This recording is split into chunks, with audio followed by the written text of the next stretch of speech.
Assalamualaikum class. This is Mohammad Hashim Zia and you guys are watching Netflix by Hashim Zia. बेटा आज की class के अंदर नस के नेट नंबर 1 के 1 दिसंबर के जितने भी क्वेश्चंस हैं आज की क्लास के अंदर इंशाल्लाह ताला उनको सॉल्व कर रहे होंगे. रिमेंबर दिस थिंग, आज के दिन के अंदर शिफ्ट नंबर 1 कंप्लीट हो चुकी है, शिफ्ट नंबर 2 कंप्लीट हो चुकी है और जब मैं वीडियो डिजाइन कर रहा हूंगा तो शिफ्ट नंबर 3 भी अपने मंतकी अंजाम पे पहुंच जाएगी. तो हमारे पास पूरे दिन के क्वेश्चंस आ जाएंगे और मैं एंड के अंदर शिफ्ट नंबर 3 के क्वेश्चंस भी आप लोगों से डिस्कस कर लूंगा. भाई जितने बच्चों ने आज के अंदर जाके टेस्ट दिया उन सब ने अपने रिव्यूज को शेयर करा. तो भाई सबसे ज्यादा जो क्वेश्चंस आए, अगेन जो मोस्ट इंपॉर्टेंट टॉपिक्स हैं ज्यादातर उन्हीं से क्वेश्चंस पूछे गए. वेक्टर्स का कॉन्सेप्ट हो गया, ट्रिगोनोमेट्री हो गया, ग्राफ्स ऑफ ट्रिगोनोमेट्रिक आइडेंटिटीज हो गया, इंटीग्रेशन हो गया, डेरिवेटिव हो गया, कॉनिक सेक्शन हो गया, बाइनोमियल थ्योरम हो गया, कॉम्प्लेक्स नंबर हो गया. आज के एग्जाम के अंदर बेसिक मैथ्स के क्वेश्चंस भी कुछ बच्चों के पास पूछे गए. इसके अलावा प्रोबेबिलिटी के कॉन्सेप्ट से और कुछ क्वेश्चंस मैट्रिसेस और इक्वेशंस के थे. देखो ये वो टॉपिक्स सबसे ज्यादा इंपॉर्टेंट है. अगर आप में से किसी भी बच्चे का नस का टेस्ट चाहे वो आपके पास 10 दिसंबर को है, 8 दिसंबर को है, 7 दिसंबर को है, मैं रिकमेंड करूंगा तमाम स्टूडेंट्स को कि भाई एटलीस्ट आप इन टॉपिक्स की पहले तैयारी कर लो. मेरे पास अल्हम्दुलिल्लाह बेतहाशा बच्चे, चाहे बैजेस से आप तैयारी कर रहे हो, चाहे फिर आप मेरे यूट्यूब से तैयारी कर रहे हो, तो भाई सबसे पहले इन टॉपिक्स को ईकेट मैथ्स की प्लेलिस्ट से खुदारा कवर कर लीजिए. They are extremely important topic. तो भाई इन टॉपिक्स को पहले प्रिपेयर कर लो, ये टॉपिक सबसे ज्यादा इंपॉर्टेंट है. और आज के दिन में किस तरह के क्वेश्चंस आए मैं उन सबको भी आप लोगों के साथ शेयर कर रहा हूं. Don't need to worry about. तो बेटा देखो आज के एग्जाम के अंदर जो सबसे ज्यादा एमसीक्यूज पूछे गए वो वेक्टर्स के टॉपिक्स के थे. अब देखो वेक्टर्स के टॉपिक से एमसीक्यूज किस तरह के आए थे जरा उनको भी डिस्कस कर लेते हैं. कि भाई मेजॉरिटी बच्चों के पास जब वेक्टर्स का टॉपिक आया तो उसमें से अक्सर बच्चों के पास डॉट प्रोडक्ट और क्रॉस प्रोडक्ट की प्रॉपर्टीज रिलेटेड क्वेश्चंस थे. कि भाई सबसे पहले और सबसे इंपॉर्टेंट बात कि हमें यह बात मालूम है कि दुनिया के अंदर कभी भी अगर आप दो वेक्टर्स का डॉट प्रोडक्ट लेते हो और वो सिमिलर कंपोनेंट्स के होते हैं तो उसका आंसर क्या होता है. सिमिलर कंपोनेंट्स का डॉट प्रोडक्ट हमेशा बराबर होता है 1 के. यानी कि आई डॉट आई बराबर होगा 1 के, जे डॉट जे बराबर होगा 1 के डॉट के बराबर होगा 1 के. इसके ऊपर एक एमसीक्यूज आया हुआ था. सिमिलरली अगर आप कभी भी दुनिया के अंदर अनसिमिलर कंपोनेंट्स का, डिफरेंट कंपोनेंट्स का आपस में लेते हो क्या, डॉट प्रोडक्ट, इसका आंसर हमेशा जीरो होता है. यानी कि देखो सिमिलर कंपोनेंट का डॉट प्रोडक्ट बराबर होता है 1 के, अनसिमिलर कंपोनेंट का डॉट प्रोडक्ट बराबर होता है 0 के. It's a very normal thing. तो ये वाले क्वेश्चंस आज के पेपर के अंदर बहुत ज्यादा पूछे गए. सही है. इसके अलावा क्रॉस प्रोडक्ट की प्रॉपर्टी क्या होती है. क्रॉस प्रोडक्ट की प्रॉपर्टी होती है कि कभी भी सिमिलर कंपोनेंट्स का अगर आप क्रॉस प्रोडक्ट करते हो ना इसका आंसर जीरो होता है. कभी भी अगर आप सिमिलर कंपोनेंट्स का क्या करते हो, क्रॉस प्रोडक्ट करते हो, इसका आंसर जीरो होता है. हमेशा याद रखिएगा अगर दो सिमिलर कंपोनेंट्स का आप डॉट प्रोडक्ट करते हो तो उसका आंसर क्या होता है 1.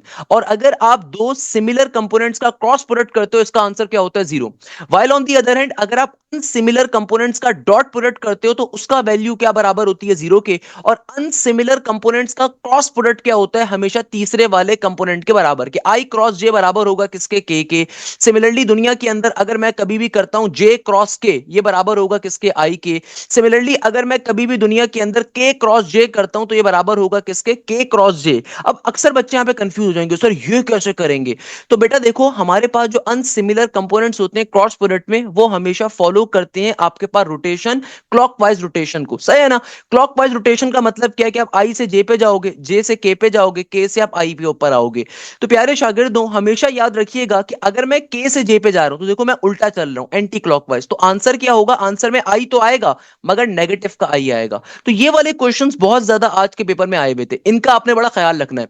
सिमिलरली हमारे पास कभी भी अगर आप करते हो किसको, आप करते हो के क्रॉस प्रोडक्ट आई, तो ये बराबर होगा किसके, पॉजिटिव के जे के. मगर अगर मैं कहीं पे भी कर दूं आई क्रॉस प्रोडक्ट के तो अब की बारी में देखो मैं उल्टा चल रहा हूं. जब मैं उल्टा चल रहा हूं यानी कि एंटी क्लॉकवाइज रोटेट कर रहा हूं तो ये बराबर होगा नेगेटिव जे के. तो ये वाले एमसीक्यूज बहुत ज्यादा पूछे गए आज के पेपर के अंदर, इनका बड़ा ख्याल रखिएगा. ये बहुत बेसिक कॉन्सेप्ट है भाई, ये तो टॉपिक बहुत बेसिक है, ये आपको सबसे पहले नंबर पे मालूम होना चाहिए.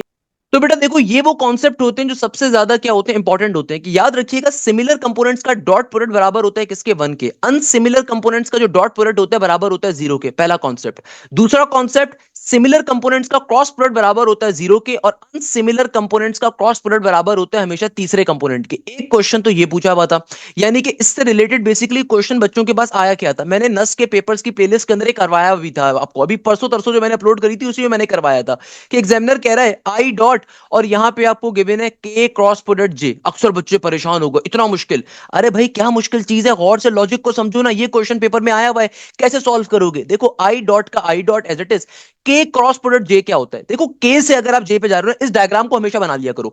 अगर मैं के से जे पे जा रहा हूं तो कैसी मूवमेंट है? Anti clockwise. एंटी क्लॉकवाइज पे आंसर तो आई होगा मगर नेगेटिव का आई, सही है। अब देखो नेगेटिव के साइन को बेशक उठा के बाहर फेंक दो, आई डॉट आई क्या होता है? वन के बराबर, तो ये बन गया नेगेटिव का वन, तो आंसर क्या होना था आपका? नेगेटिव के वन के बराबर। It's a very normal thing. ये क्वेश्चन आज के पेपर के अंदर बहुत ज्यादा पूछा गया, इसका बड़ा ख्याल रखेंगे। अच्छा, एक और क्वेश्चन जो हमारे पास पेपर के अंदर आया, ये मेरे लेक्चर से सीधा सीधा लिया गया क्वेश्चन है। भाई हमेशा याद रखिएगा, दुनिया में कभी भी दो वेक्टर्स अगर पैरेलल होते हैं, इनकी बेसिक प्रॉपर्टी का आपको आइडिया होना चाहिए। अगर कभी भी दुनिया में दो वेक्टर्स पैरेलल है ना, तो हमेशा याद रखिएगा ऐसे दोनों वेक्टर्स क्या होंगे, उनके दरमियान का क्रॉस प्रोडक्ट बराबर होता है किसके? जीरो के। अगर तो वेक्टर्स पैरेलल है तो इसका मतलब क्या है? क्रॉस प्रोडक्ट बराबर है जीरो के। While on the other and, अगर हमारे पास वेक्टर्स कैसे हैं? परपेंडिकुलर हैं, तो ऑलवेज रिमेंबर दिस थिंग, आपके पास जो डॉट प्रोडक्ट होगा वो बराबर होगा किसके? जीरो के, सही है। अच्छा, अगर वेक्टर्स पैरेलल होते हैं तो आपका जो एंगल होता है वेक्टर्स के दरमियान का वो जीरो होता है, और अगर वेक्टर्स पैरेलल परपेंडिकुलर होते हैं तो आपका जो दरमियान का एंगल होता है वो 90 डिग्री होता है। ये क्वेश्चन आज के पेपर में आया हुआ था कि भाई, तो बेटा देखो ये क्वेश्चन पेपर में आया हुआ था कि अगर दो वेक्टर्स पैरेलल हैं तो हमेशा याद रखिएगा दोनों वेक्टर्स के दरमियान में क्रॉस प्रोडक्ट बराबर होगा जीरो के, और अगर दोनों वेक्टर्स परपेंडिकुलर हैं तो दोनों वेक्टर्स के दरमियान में डॉट प्रोडक्ट बराबर होगा जीरो के। और दूसरी कंडीशन क्या होती है कि हमेशा आपका एंगल बराबर होगा किसके? 90 डिग्री के। बेस आज के दिन में जो एक और क्वेश्चन वेक्टर्स के कॉन्सेप्ट से आया हमारे पास पेपर्स के अंदर, वो था वॉल्यूम ऑफ पैरेललोपिप्ड का फॉर्मूला। तो याद रखिएगा बेटा, वॉल्यूम ऑफ पैरेललोपिप्ड का फॉर्मूला मैंने अपने वेक्टर्स के टॉपिक के अंदर इसके एमसीक्यूज भी आपको कवर करवाए थे, और जो एमसीक्यूज आया था वो कवर भी करवा देता हूं। वॉल्यूम ऑफ पैरेललोपिप्ड का फॉर्मूला क्या होता है बेटा? Volume of parallelepiped is always equal to scalar triple product, सही है ना? अच्छा, इसके अलावा वॉल्यूम ऑफ टेट्राहेड्रॉन का फॉर्मूला पूछा हुआ था। वॉल्यूम ऑफ टेट्राहेड्रॉन का फॉर्मूला क्या होता है भाई? ये बराबर होता है 1/6 of the scalar triple product, यानी कि जो भी स्केलर ट्रिपल प्रोडक्ट होगा उसका डिटरमिनेंट निकालोगे एंड डिवाइडेड बाय 6 करवा दोगे, आंसर आ जाएगा। अरे बच्चों से एक और क्वेश्चन जो बहुत ज्यादा पूछा गया आज के दिन के अंदर बच्चों के पास, वो था सिंपल आपके पास area of triangle, area of parallelogram का सिंपल डॉट प्रोडक्ट के कॉन्सेप्ट पूछ लिए। तो भाई बेसिक चीज है, अगर आपसे एग्जामिनर कहता है ना कि ट्राइंगल का एरिया बताओ, वेक्टर्स का कॉन्सेप्ट आ रहा है, तो कैसे निकालोगे भाई? सिंपल तरीके से आपने दोनों वेक्टर्स का क्रॉस प्रोडक्ट करना है, उसके बाद उसका जो भी मैग्नीट्यूड आएगा उसको 2 पे डिवाइड करवा दीजिए, आंसर आ गया। या फिर अगर एग्जामिनर आपसे कह रहा है कि सिंपल तरीके से पैरेललोग्राम का एरिया क्या होगा, तो भाई पैरेललोग्राम का एरिया क्या होता है? सिंपल दो वेक्टर्स का क्रॉस प्रोडक्ट और सिंपल तरीके से उसका मैग्नीट्यूड, फिर तो ये होता है एरिया ऑफ पैरेललोग्राम। इसके ऊपर क्वेश्चंस आए हुए थे, हमने कितने सारे क्वेश्चंस पास पेपर के ऊपर एरिया ऑफ पैरेललोग्राम के सॉल्व करे। अच्छा, एक और क्वेश्चन जो आज पेपर में आया, अगेन वो मेरे लेक्चर से लिया गया था, बड़ा बेहतरीन क्वेश्चन था। वहां पे एग्जामिनर बेसिकली आपको दो वेक्टर्स दे रहा था। आपको एग्जामिनर ने क्या कहा? एग्जामिनर ने कहा कि भाई दो वेक्टर्स आ रहे हैं, एक वेक्टर आ रहा है 2i प्लस का 2j माइनस का k, और दूसरा वेक्टर वेक्टर b जो हमारे पास आ रहा है ये बराबर था किसके? 6i माइनस का 3j प्लस के 2k के। एग्जामिनर कहता है इनके दरमियान का एंगल क्या होगा? हमेशा याद रखिएगा, कभी भी वेक्टर्स के अंदर एंगल निकालने को कहा जाए तो बेटा ये डॉट प्रोडक्ट के फॉर्मूले पे निकाला जाता है। ये बेसिक कॉन्सेप्ट है भाई, और कोई मुश्किल चीज नहीं है इसके अंदर। ये मेरे लेक्चर्स का क्वेश्चन है भाई, ये इतना इंपॉर्टेंट क्वेश्चन है नस के अंदर, ये हर साल आता है, ये नस के हर नेट के अंदर आता है, तो आज भी आया हुआ था। तो भाई कैसे सॉल्व करोगे इसको? इसको सॉल्व करने का सिंपल तरीके से फॉर्मूला होता है theta is equal to cos inverse. ऊपर आपने करना होता है vector A dot product vector B, और नीचे वेक्टर ए का मैग्नीट्यूड इनटू वेक्टर बी का magnitude. It's a very normal thing. तो भाई दो वेक्टर्स का डॉट प्रोडक्ट कैसे लेते हैं? अगर आपसे एग्जामिनर कहता है ना कि दो वेक्टर्स का डॉट प्रोडक्ट लेकर बताओ, तो भैया देखो डॉट प्रोडक्ट लेना सबसे आसान काम है। अगर मैं आपसे कहता हूं ना कि vector A dot product vector B करना है, तो क्या करोगे भाई? वेक्टर ए की वैल्यू क्या है? वेक्टर ए की वैल्यू है 2i प्लस का 2j माइनस का k into vector B. Vector B किसके बराबर है? वेक्टर बी बराबर है 6i माइनस का 3j प्लस का 2k। सिंप्लीफाई कैसे करवाओगे? देखो दो वेक्टर्स का डॉट प्रोडक्ट निकालने का तरीकेकार क्या होता है? i कंपोनेंट हमेशा i से मल्टीप्लाई होता है, j कंपोनेंट j से होता है, k component always multiply with the k।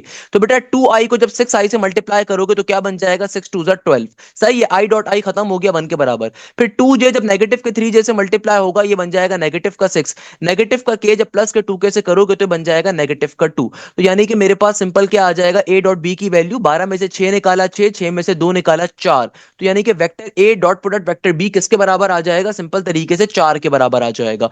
अब आपको वेक्टर a का अगर मैग्नीट्यूड निकालना है, तो मैग्नीट्यूड निकालना वेक्टर्स के अंदर तरीकेकार क्या होता है? किसी भी वेक्टर का मैग्नीट्यूड कैसे निकालते हो? सिंपल तरीके से अंडर रूट को लिखते हो। i कंपोनेंट का स्क्वायर तो 2 का स्क्वायर 4 हो गया, फिर j कंपोनेंट का स्क्वायर अगेन 2 का स्क्वायर, फिर आपके पास नेगेटिव के यहाँ पे पे k आ रहा है, तो नेगेटिव के k का स्क्वायर यानी कि नेगेटिव के 1 का स्क्वायर। तो क्या बन गया, ये बन गया 2 का स्क्वायर 4, 2 का स्क्वायर 4, नेगेटिव 1 का स्क्वायर इज 1। 4 और 4 8, 8 और 1 अंडर रूट में 9, रूट 9 बराबर होता है किसके, 3 के। सिमिलरली फिर हम वेक्टर बी का मैग्नीट्यूड निकाल लेंगे। तो बेटा वेक्टर बी का मैग्नीट्यूड कैसे निकाला जाएगा, again it's a very normal thing, I component का स्क्वायर, जे कंपोनेंट का स्क्वायर, के कंपोनेंट का स्क्वायर। आई कंपोनेंट का मतलब है 6 का स्क्वायर प्लस का साइन, जे कंपोनेंट का मतलब है -3 का स्क्वायर, फिर आगे के का कंपोनेंट यानी कि 2 का स्क्वायर।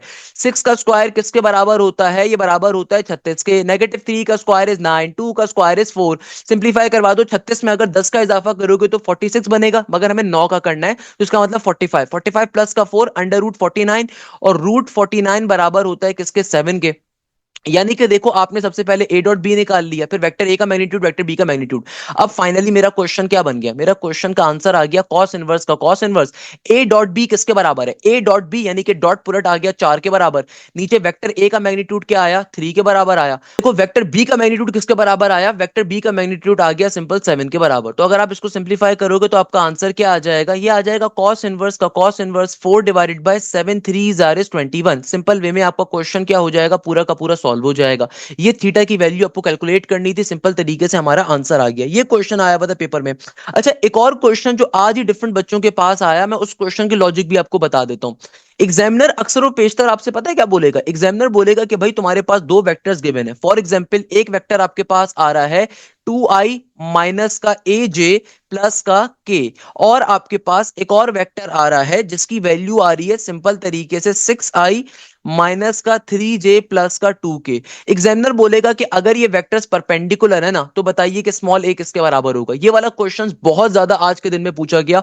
तो भाई इसको सॉल्व कैसे करोगे, मैंने क्या कहा, वेक्टर्स के बेतहाशा क्वेश्चन आज के बच्चों के नस के नेट में आए हुए थे। जितने बच्चे मेरे बैच के थे सारे कह रहे हैं सर वेक्टर से क्वेश्चन आए हुए हैं। अब देखो इस कॉन्सेप्ट को सॉल्व कैसे किया जाता है, हमेशा याद रखिएगा दुनिया में कभी भी दो वेक्टर्स अगर आपके पास परपेंडिकुलर होते हैं, इसका मतलब क्या होता है, vector A dot product vector B हमेशा बराबर होगा 0 के। तो सिंपल सी कंडीशन बन गई ना भाई। तो वेक्टर ए के अंदर वेक्टर ए की वैल्यू डाल दो, वेक्टर ए की वैल्यू क्या है, 2i माइनस का ए जे प्लस का के।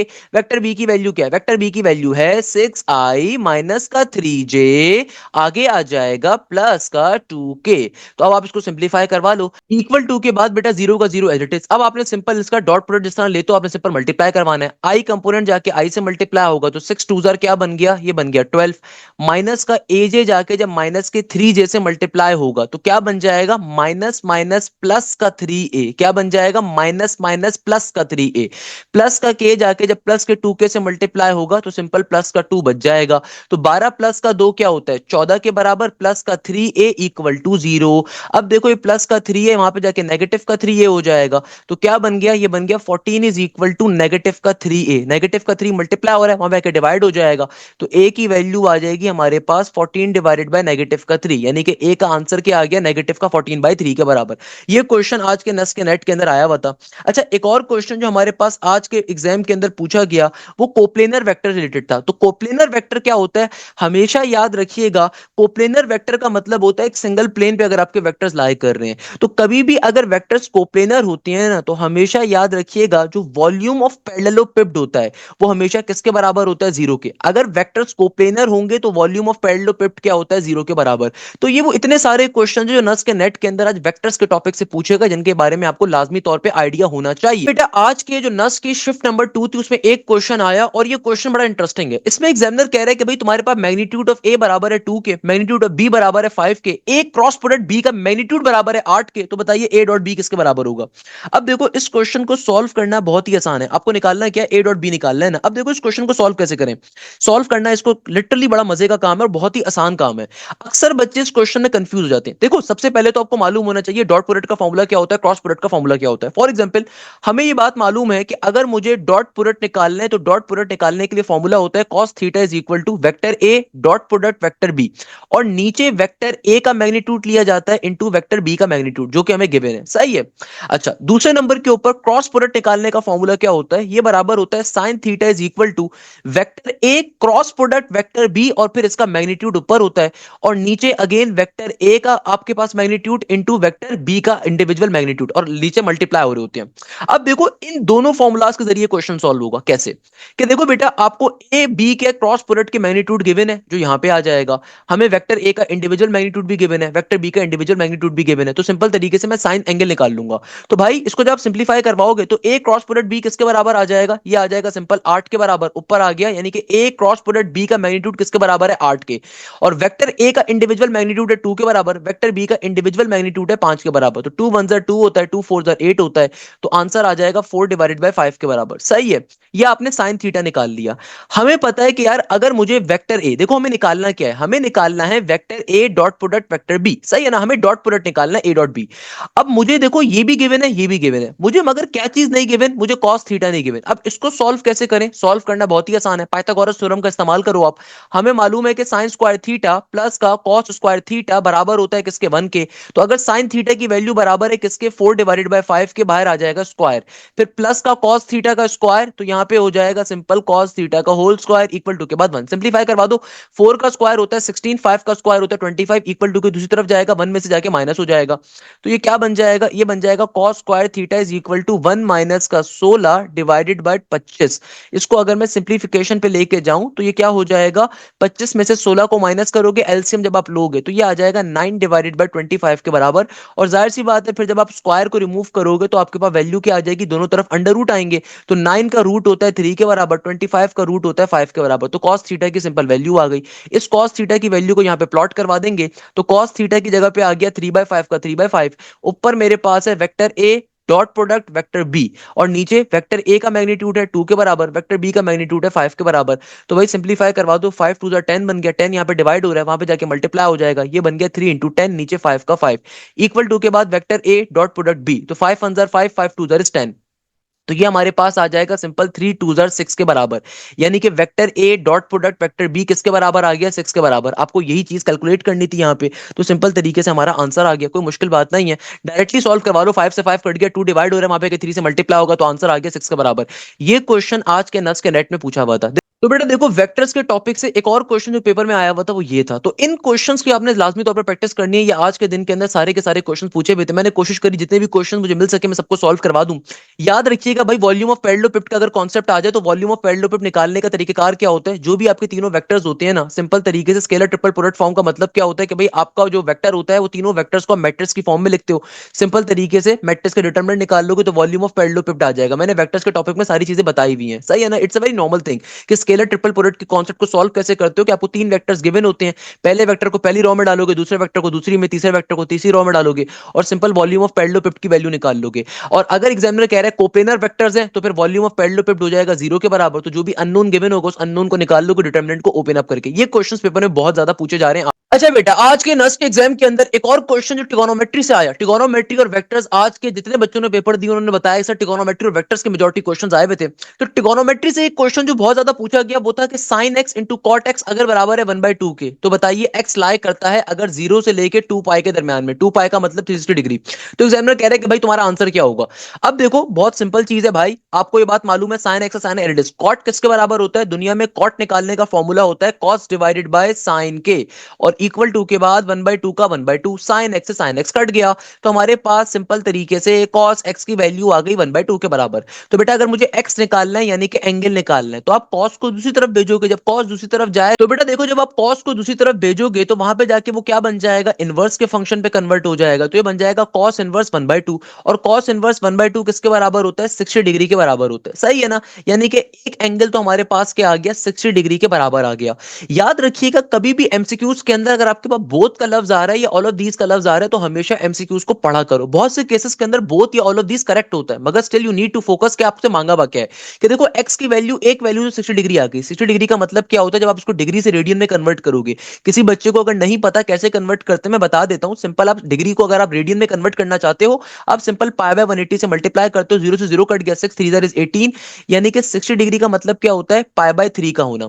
अब देखो एक एंगल तो मेरे पास पाई बाय 3 आ रहा है, अब चूंकि ये कॉस की वैल्यू है और हमें पता है कि कॉस जो होता है वो चौथे क्वाड्रेंट के अंदर पॉजिटिव होता है, तो हम लोग क्या करेंगे 360 में से 60 को माइनस करते हैं, तो अगर आप 360 डिग्री में से 60 डिग्री को माइनस करोगे तो दूसरा एंगल क्या आएगा, 300 डिग्री का आएगा। अब 300 डिग्री को रेडियन में कैसे लिखा जाएगा, अगेन पाई बाय 180 से मल्टीप्लाई करोगे, 0 से 0 कट गया, हमें पता है 3 10 इज 80 एंड 3 6 इज 18, हमें पता है कि भैया 2 3 6 होता है और 2 5 10 होता है, तो ये दूसरा एंगल जो होगा उसकी वैल्यू होगी 5/3 के बराबर, जो कि ऑप्शन नंबर बी भी है। तो ऑप्शन नंबर ए भी करेक्ट है, बी भी करेक्ट है, तो करेक्ट आंसर क्या होगा? Both A and B.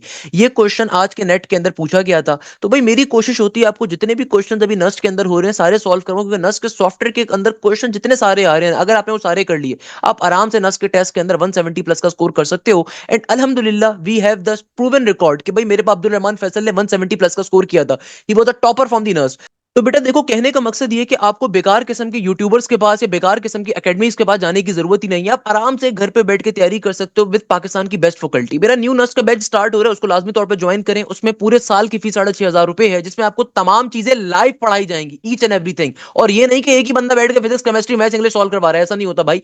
हमारी प्रॉपर फैकल्टी होती है, प्रॉपर टीम होती है, प्रोफेशनल टीचर्स की, जो कि एक एक चीज आपको पढ़ा रहे होते हैं।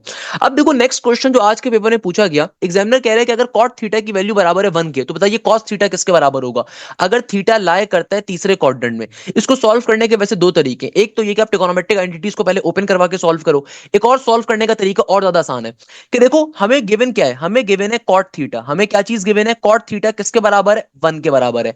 हमने बचपन में पढ़ा था some people have curly brown hair, some people have curly brown hair they painted black. हमने बचपन में बात पढ़ी थी some people have curly brown hair they painted black. तो अब देखो कॉट क्या होता है? कॉट होता है टेंजेंट का रेसिप्रोकल। तो अगर मुझे कॉट की वैल्यू निकालनी है तो टेंजेंट को उल्टा कर दो, तो किसके बराबर होगी कॉट की वैल्यू? ये होगी बेस अपॉन परपेंडिकुलर के बराबर। तो बेटा देखो 1 के नीचे कुछ भी नहीं है, जिसके नीचे कुछ भी नहीं होता उसके नीचे क्या होता है? 1 होता है। तो भाई मुझे पता है कॉट थीटा किसके बराबर होता है? कॉट थीटा बराबर होता है बेस अपॉन परपेंडिकुलर के। कॉट थीटा किसके बराबर होता है?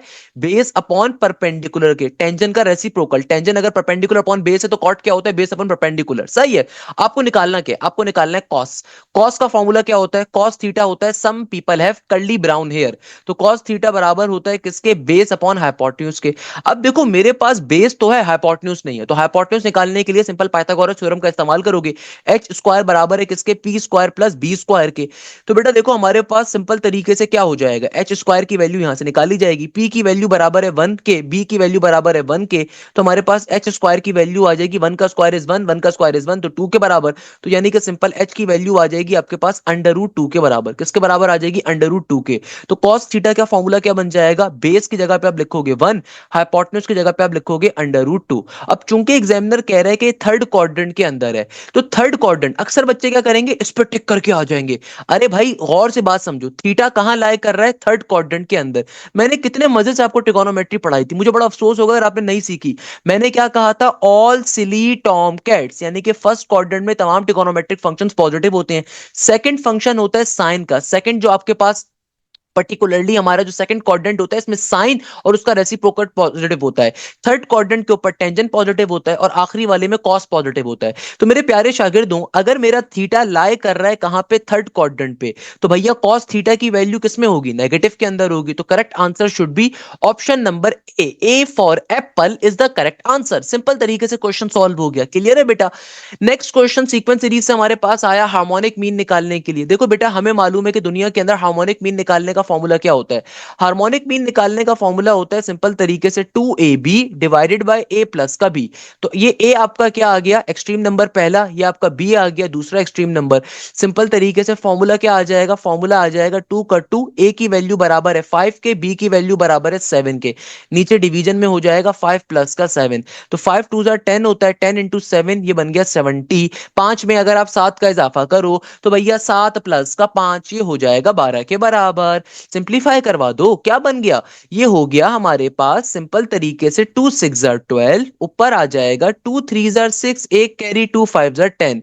तो हार्मोनिक मीन की वैल्यू क्या आ गई? 35/6 के, यानी कि 35/6 के। तो correct answer should be option number B. देखो करेक्ट आंसर क्या होगा? करेक्ट आंसर होगा option number B, B for बिल्ला is the correct answer. Clear है? अच्छा एक और क्वेश्चन जो मैंने आपको अभी लास्ट वाली अपनी नस की टॉप 10 सीक्वेंस वाली वीडियो में भी बताया था। देखो ये क्वेश्चन एज इट इज आ जाया हुआ, इसलिए मैं कहता हूं कि भाई किसी आप बेकार किस्म के टीचर को फॉलो करने से बहुत बेहतर है कि आप तरीके से बैठ के पास पेपर्स की प्लेलिस्ट को कवर करो, उसमें मैंने एक एक चीज बताई हुई है। अब देखो एग्जामिनर यहाँ पे कह रहे हैं 2n divided by n factorial जो है ये कैसा फंक्शन है, इंक्रीजिंग है, डिक्रीजिंग है, रैंडम है, आप खुद चेक करो। देखो n की जगह पे अगर आप जीरो डालोगे तो क्या बन गया, ये बन जाएगा आपके पास 2 into 0 और नीचे जीरो फैक्टोरियल बराबर होता है 1 के, तो आंसर आ गया ओवरऑल 0 के। अगर मैं n की जगह पे 1 को प्लॉट करता हूं तो क्या बन जाएगा 2 into 1 और नीचे आ जाएगा 1 फैक्टोरियल जो कि 1 के बराबर ही होता है, तो ये आ गया 2 के बराबर। अगर मैं यहाँ पे n की जगह पे 2 को पुट करता हूं तो क्या आ जाएगा, ये हो जाएगा 2 का 2 है, दैट इज n की जगह पे 2 आ गया और नीचे हो जाएगा 2 फैक्टोरियल। 2 फैक्टोरियल बराबर होता है 2 के, 2 से 2 कट गया तो आंसर आ गया 2 के बराबर। यानी कि देखो रैंडम सीक्वेंस है कि सीक्वेंस कैसा है, it's not a increasing. Increasing sequence तब होता है जब आपको पहली वैल्यू छोटी मिले, उसके बाद नेक्स्ट उससे बड़ी मिले, नेक्स्ट उससे बड़ी मिले। डिक्रीजिंग के अंदर भी एक कंसेक्यूटिव सीक्वेंस आपके पास चलना चाहिए, तो ये कैसा सीक्वेंस आ रहा है, रैंडम सीक्वेंस आ रहा है। क्लियर है बेटा? अच्छा, एक और क्वेश्चन जो इक्वेशंस के टॉपिक से आज की क्लास में आया था वो वही सिंपल पॉलिनोमियल का था। मैंने आप लोगों को पॉलिनोमियल की शॉर्टकट्स बहुत डिटेल में पढ़ाई हुई है। पॉलिनोमियल्स की शॉर्टकट क्या होती है कि देखो, आपको सिंपल तरीके से एक पॉलिनोमियल फंक्शन गिवन है, आपको एग्जामिनर कह रहा है कि अगर ये इस फैक्टर पे डिवाइड होगा तो रिमाइंडर क्या होगा। दो तरीकों से सॉल्व कर सकते हो, या तो फैक्टर थ्योरम का इस्तेमाल करो या फिर डायरेक्टली शॉर्टकट का इस्तेमाल करो कि आपको ये जो फैक्टर गिवन है ना इसको डायरेक्टली आप जीरो पे सपोज करवाएं। क्या करवाओ बेटा, इसको जीरो पे सपोज करवाओ तो x माइनस का 1 इक्वल टू जीरो, तो यानी कि x की वैल्यू आ जाएगी 1 के बराबर। अब इस x की वैल्यू को उठा के अपने पर्टिकुलरली इस फंक्शन में प्लॉट करो, जहां जहां x आ रहा है तो आपको रिमाइंडर मिल जाएगा। तो 1 का क्यूब विल बिकम 1, प्लस का 2 इंटू एक्स यानी कि 1, प्लस का 3 इंटू एक्स यानी कि 1, प्लस का 2, तो क्या बन गया, ये हो गया बेटा 1 का 1 एज इट इज, तो 1 प्लस का 2 प्लस का 3 आगे आ गया प्लस का 2। 3 और 1 4, 4 और 2 6, 6 और 2 8, तो आंसर क्या आ जाएगा, सिंपल 8 के बराबर। यानी कि रिमाइंडर किसके बराबर है, 8 के। देखो ये वाले क्वेश्चन, ये कल भी एक क्वेश्चन आया हुआ था वो टी क्यूब वाला, एक्स क्यूब वाला जो मैंने करवाया था ना।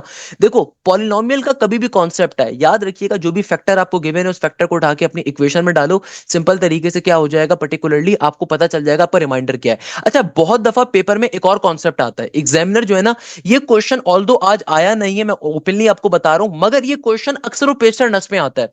एग्जामिनर आपको कोई पॉलिनोमियल फंक्शन देगा, आपको फैक्टर भी दे देगा। एग्जामिनर बोलेगा इस इक्वेशन को जब आप इस इक्वेशन पे डिवाइड करवाओगे ना तो आंसर में जो इक्वेशन आएगी वो बताओ। यानी कि रिड्यूस इक्वेशन का कॉन्सेप्ट आ जाता है कि भाई एग्जामिनर ने आपको लेट सपोज ये पॉलिनोमियल दे दिया और एग्जामिनर कह रहा है जब तुम इस पॉलिनोमियल को इस फैक्टर पे डिवाइड करवाओगे ना तब बताओ तुम्हारे पास जो आंसर में इक्वेशन आएगी वो क्या होगी। तो भाई इसको सॉल्व करने का तरीकेकार क्या होता है, सॉल्व करने का तरीकेकार ये होता है कि सबसे पहले अपनी इक्वेशन देखो, इसको सिंप्लीफाइड फॉर्म में कन्वर्ट कर दो। तो भाई 3x प्लस का 2x क्या बन जाएगा, प्लस का 5x और आगे आ रहा है प्लस का 2। तो अब देखो अगर मुझे इसको क्या करना है, डिवाइड करवाना है, तो डिवाइड करवाने के लिए फैक्टर थ्योरम का सहारा लेते हो। फैक्टर थ्योरम क्या कहता है कि देखो आपके पास जो है ना, आपने एक सर्टेन ऑर्डर के अंदर अपने तमाम जो आपके फंक्शंस गिवन है, जो आपके एक्सपोनेंट्स गिवन है, उनके कोफिशिएंट्स को आपने लिखना है। अब देखो सबसे पहले मेरे पास ये इक्वेशन स्टार्ट हो रही है एक्स क्यूब से, तो एक्स क्यूब का कोफिशिएंट यहाँ पे आ गया 1। इसके बाद क्या होना चाहिए था, एक्स स्क्वायर, जो कि मौजूद नहीं है। सबसे पहले देखो एक्स क्यूब आएगा, सही है ना, उसके बाद एक्स स्क्वायर आना चाहिए था, अब एक्स स्क्वायर तो मौजूद ही नहीं है तो उसकी जगह पे जीरो आ जाएगा। फिर मेरे पास क्या आना चाहिए था, सिंपल एक्स, यानी कि देखो पहले एक्स स्क्वायर आएगा, उसके बाद क्या आएगा, सिंपल एक्स का कोफिशिएंट। एक्स का कोफिशिएंट क्या है, 5 के बराबर। और फाइनली देखो आपका जो एक कांस्टेंट पार्ट आ रहा है उसको उठा के क्या करोगे, इसको उठा के यहाँ पे लिख दोगे। देखो फैक्टर थ्योरम के अंदर सॉल्व कैसे करते हैं कि जो भी आपकी इक्वेशन के अंदर वेरिएबल्स होते हैं इनको एक सर्टेन ऑर्डर में आप लिखते हो। जैसे एक्स क्यूब सबसे बड़ा वाला था, उसको पहले लिखोगे उसके कोफिशिएंट को, उसके बाद उससे छोटा वाला एक्स स्क्वायर आना चाहिए था जो कि मौजूद नहीं है तो जीरो लिख दिया। फिर उसके बाद आप लिखोगे एक्स के कोफिशिएंट को, फिर कांस्टेंट के कोफिशिएंट को। और जो भी आपको एक फैक्टर गिवन था ना, इसको आपने जीरो पे जब सपोज करवाया तो एक्स की वैल्यू मिल गई, तो जो भी एक्स की वैल्यू आई उसको यहाँ पे प्लॉट कर दोगे। अब देखो सॉल्व कैसे करोगे, जो पहली वाली वैल्यू होती है ना इसको एज इट इज नीचे उतार दो, जो पहली वाली वैल्यू है उसको एज इट इज नीचे उतार दो, सही उतार दिया। अब जो भी ये वैल्यू आई इसको जाके इस पर्टिकुलर टर्म से मल्टीप्लाई करो, तो 1 1 जार क्या बन जाएगा, 1 के बराबर।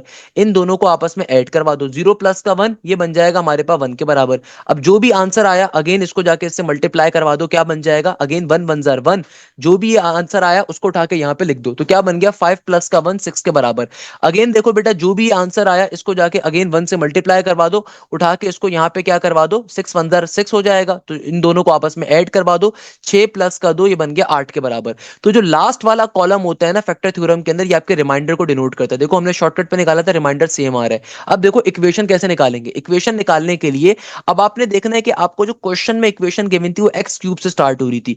तो रिड्यूस फॉर्म पे होता ही क्या है, फैक्टर थ्योरम, क्योंकि जब आपने एक पर्टिकुलर इक्वेशन को एक फैक्टर के ऊपर डिवाइड करवाया तो जाहिर सी बात है आपका वेरिएबल क्या हो गया, रिड्यूस्ड हो गया, कैंसिल आउट हो गया। तो आंसर में जो अपनी इक्वेशन लिखोगे ना वो हमेशा एक वेरिएबल कम से स्टार्ट करोगे। अगर क्वेश्चन के अंदर आपने एक्स क्यूब से स्टार्ट आपको हो रही थी तो अब आंसर जो लिखोगे वो एक्स स्क्वायर से स्टार्ट होगा। फिर आपके पास सिंपल देखो एक्स स्क्वायर का कोफिशिएंट क्या होगा, सिंपल 1। फिर सिंपल एक्स का कोफिशिएंट क्या हो जाएगा, सिंपल 1x। और ये जो लास्ट वाली टर्म है ये आपके कांस्टेंट का आ गई। तो यानी कि आपकी जो आंसर में इक्वेशन आएगी क्या होगी, एक्स स्क्वायर प्लस का एक्स प्लस का 6। और जो लास्ट वाली वैल्यू होती है आपके रिमाइंडर को शो करती है, तो आपका रिमाइंडर क्या है, 8 के बराबर।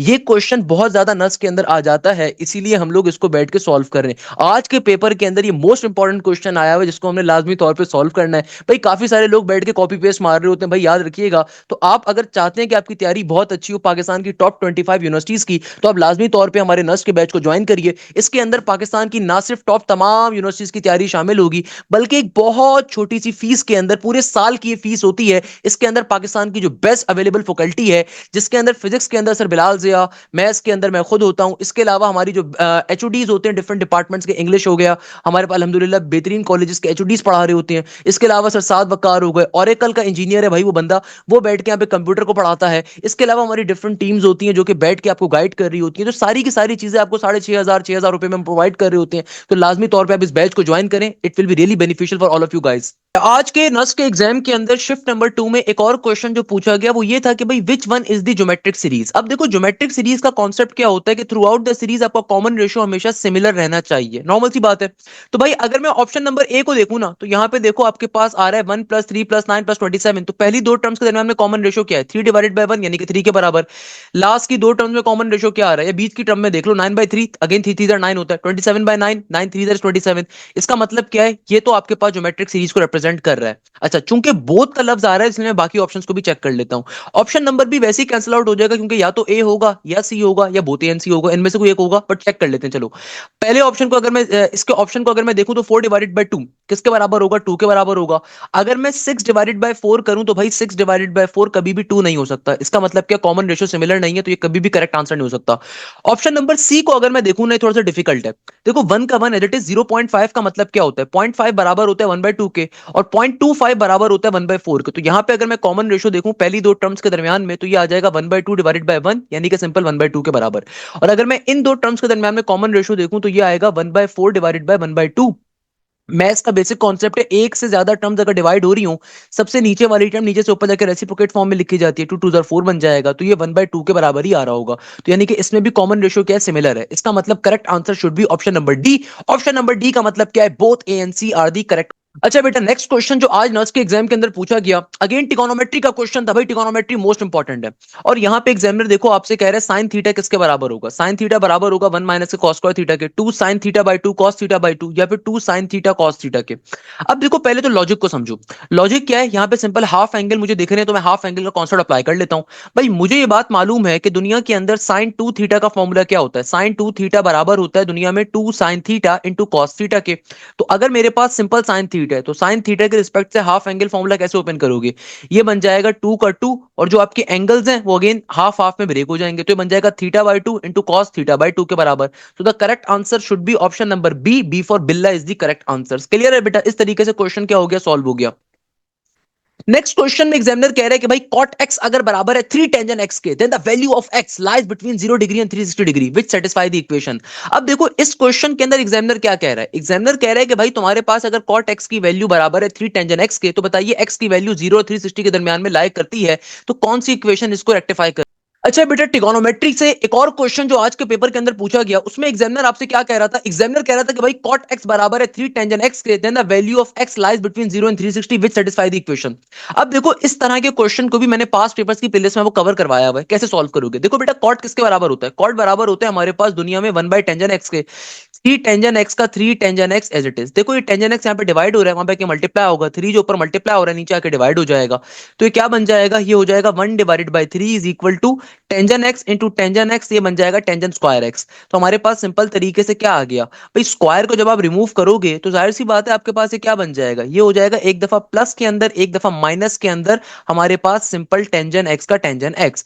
अब देखो तो बेटा देखो ये क्या बन गया, ये बन गया tan square x is equal to 1/3। अब अगर मुझे स्क्वायर को रिमूव करना है तो आप दोनों तरफ अंडर रूट को अप्लाई करोगे तो यहाँ पे आ जाएगा रूट के अंदर 1/3 इक्वल टू के बाद जब रूट टेंजेंट स्क्वायर एक्स पे अप्लाई होगा तो स्क्वायर कैंसिल आउट हो जाएगा। अब हमें ये बात मालूम है whenever we apply the under root आपके पास दो आंसर्स आते हैं, एक पॉजिटिव का एक नेगेटिव का। तो यानी कि मेरे पास टेंजेंट एक्स की वैल्यू किसके बराबर आ गई, टेंजेंट एक्स हमारे पास आ गया प्लस माइनस के 1/√3 के बराबर। सही है, नॉर्मल सी चीज हो गई। यानी कि अंडर रूट के अंदर 1/3 का 1/3 as it is into tangent x और टेंजेंट एक्स। अब देखो हमें ये बात मालूम है, अगर मैं सिंपल पॉजिटिव की बात करूं कि भैया tangent x is equal to plus का 1/√3, अगर मैं टेंजेंट को दूसरी तरफ भेजूंगा दूसरी तरफ जाके टेंजेंट इनवर्स बनेगा। और हमें ये बात मालूम है कि टेंजेंट इनवर्स 1/√3 किसके बराबर होता है, टेंजेंट एक्स आपको कब 1/√3 का आंसर देता है, ये आपको देता है सिंपल तरीके से 30 डिग्री के ऊपर। तो यानी कि एक आंसर तो मेरे पास प्लस का 30 होगा। जाहिर सी बात है नेगेटिव के अंदर भी वैल्यू जब आ रही है तो भाई नेगेटिव की प्रॉपर्टी होती है इनवर्स ऑफ टेंजेंट के अंदर कि नेगेटिव साइन पहले आ जाएगा, टेंजेंट इनवर्स 1/√3 पे अप्लाई होगा तो नेगेटिव का 30 बन जाएगा। तो यहां पे देखो हमारे पास कितने ऑप्शन है जहां पे 30 और -30 दोनों आ रहे हैं, एक ऑप्शन बी आ रहा है एक ऑप्शन डी आ रहा है, तो इन दोनों में से करेक्ट होगा। अब दूसरे एंगल को कैसे निकालोगे, तो भाई जो पॉजिटिव वाला एंगल है ना उसको 180 में से माइनस करवा दो, 180 माइनस का 30 किसके बराबर आएगा, ये आ जाएगा सिंपल 150 के बराबर। तो खाली एक ही ऐसा ऑप्शन है जहां पे 150 डिग्री भी आ रहा है, प्लस का 30 भी आ रहा है, नेगेटिव का 30 भी आ रहा है। तो खाली एक ही ऐसा ऑप्शन है जिसको सेटिस्फाई करे, that is option number B, B for बिल्ला इज द करेक्ट आंसर। अच्छा बेटा, एक और क्वेश्चन जो आज बहुत ज्यादा पेपर्स के अंदर पूछा गया वो था ट्रिगोनोमेट्रिक फंक्शंस के ग्राफ का।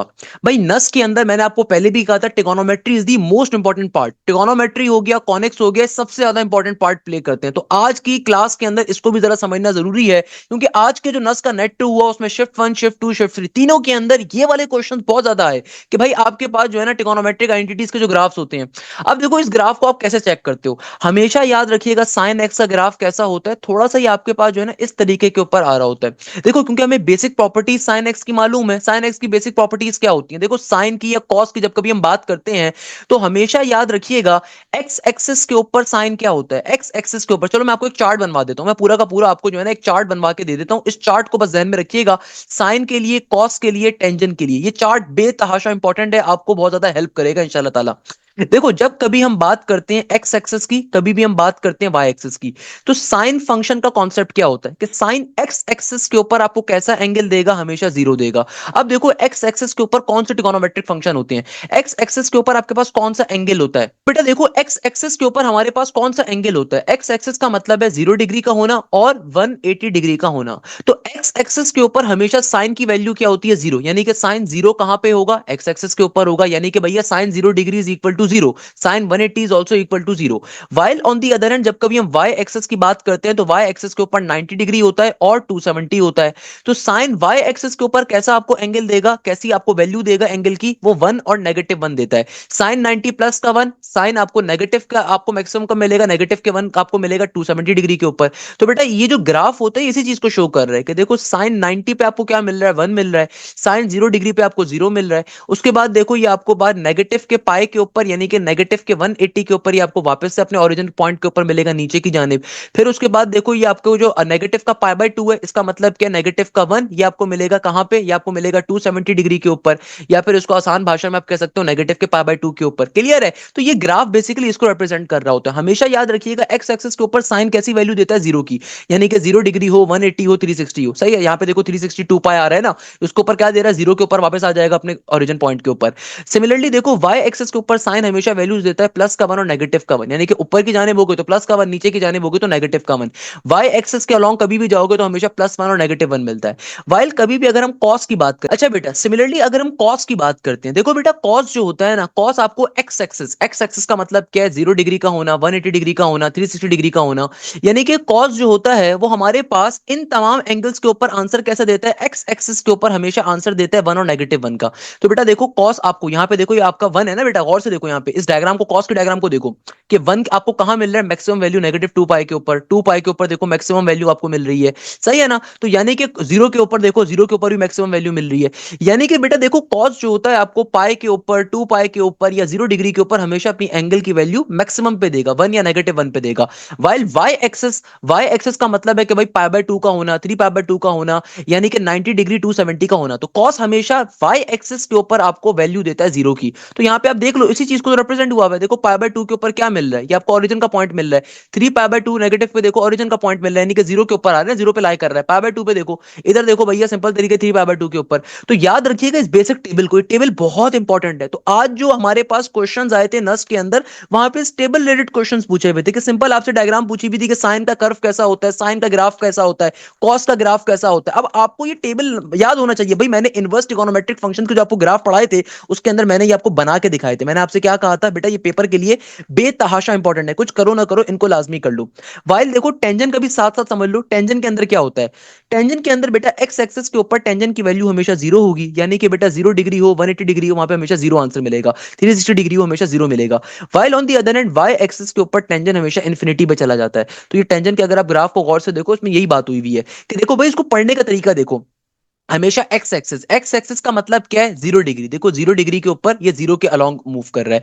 सिमिलरली देखो 180 डिग्री यानी कि पाई के ऊपर भी जीरो है, नेगेटिव पाई पे देखो, सिमिलरली नेगेटिव के 2 पाई पे देखो, सिमिलरली प्लस के 2 पाई पे देखो, ये जीरो से स्टार्ट हो रहा है, जीरो पे आ रहा है। बात समझ में आ रही है। और जब हम बात करते हैं वाई एक्सिस की, तो वाई एक्सिस का मतलब है 90 डिग्री और 270, वहां पे क्या होता है इन्फिनिट के ऊपर चला जाता है। तो भाई देखो यहाँ पे नेगेटिव का पाई बाय 2 हो गया, पाई बाय 2 हो गया, सिमिलरली 3 पाई बाय 2 हो गया। देखो यहाँ पे आपको क्या मिल रहा है, यहाँ पे आपको स्ट्रेट लाइन मिल रही है, यानी कि यहाँ पे आपको ग्राफ ही नहीं मिल रहा। बात समझ में आ रही है। तो इस टेबल को हमेशा याद रखिएगा।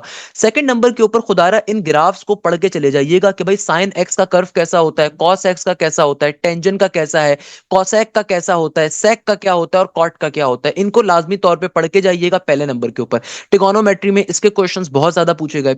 इसके अलावा ट्रिगोनोमेट्री में आज भी जो एक क्वेश्चन बहुत ज्यादा रिपीट हुआ वो था कि भाई अक्सर बच्चों ने बताया कि सर जो हमारे पास डिफरेंट ट्रिगोनोमेट्री के कॉन्सेप्ट्स आ रहे थे उसके अंदर साइन की कॉस की डोमेन, हमारे पास टेंजन की डोमेन क्या होती है, टेंजन की रेंज क्या होती है, कोसिकेंट की डोमेन, कोसिकेंट की रेंज, सेक की डोमेन, सेक की रेंज, कॉट की डोमेन, कॉट की रेंज, हमारे पास ये वाले एमसीक्यूज आए हुए थे। बेटा मैंने एज इट इज आपको पूरा का पूरा टेबल ये लास्ट लेक्चर में भी समझाया था। इसके अलावा अपने ट्रिगोनोमेट्री के लेक्चर्स में भी बहुत दफा समझा चुका हूं कि भाई ये फ्री के नंबर है, ये मुफ्त के नंबर है यार, इनको एटलीस्ट करके चले जाओ। इसके अलावा आज एक और चीज भी आई थी, इनवर्स ट्रिगोनोमेट्रिक फंक्शंस के डोमेन और रेंज भी पूछे हुए थे। तो भाई अगर आपने सिंपल ट्रिगोनोमेट्रिक फंक्शंस की डोमेन और रेंज कर ली तो इनवर्स की करना बहुत ही आसान है, अपोजिट काम ही तकरीबन चल रहा होता है।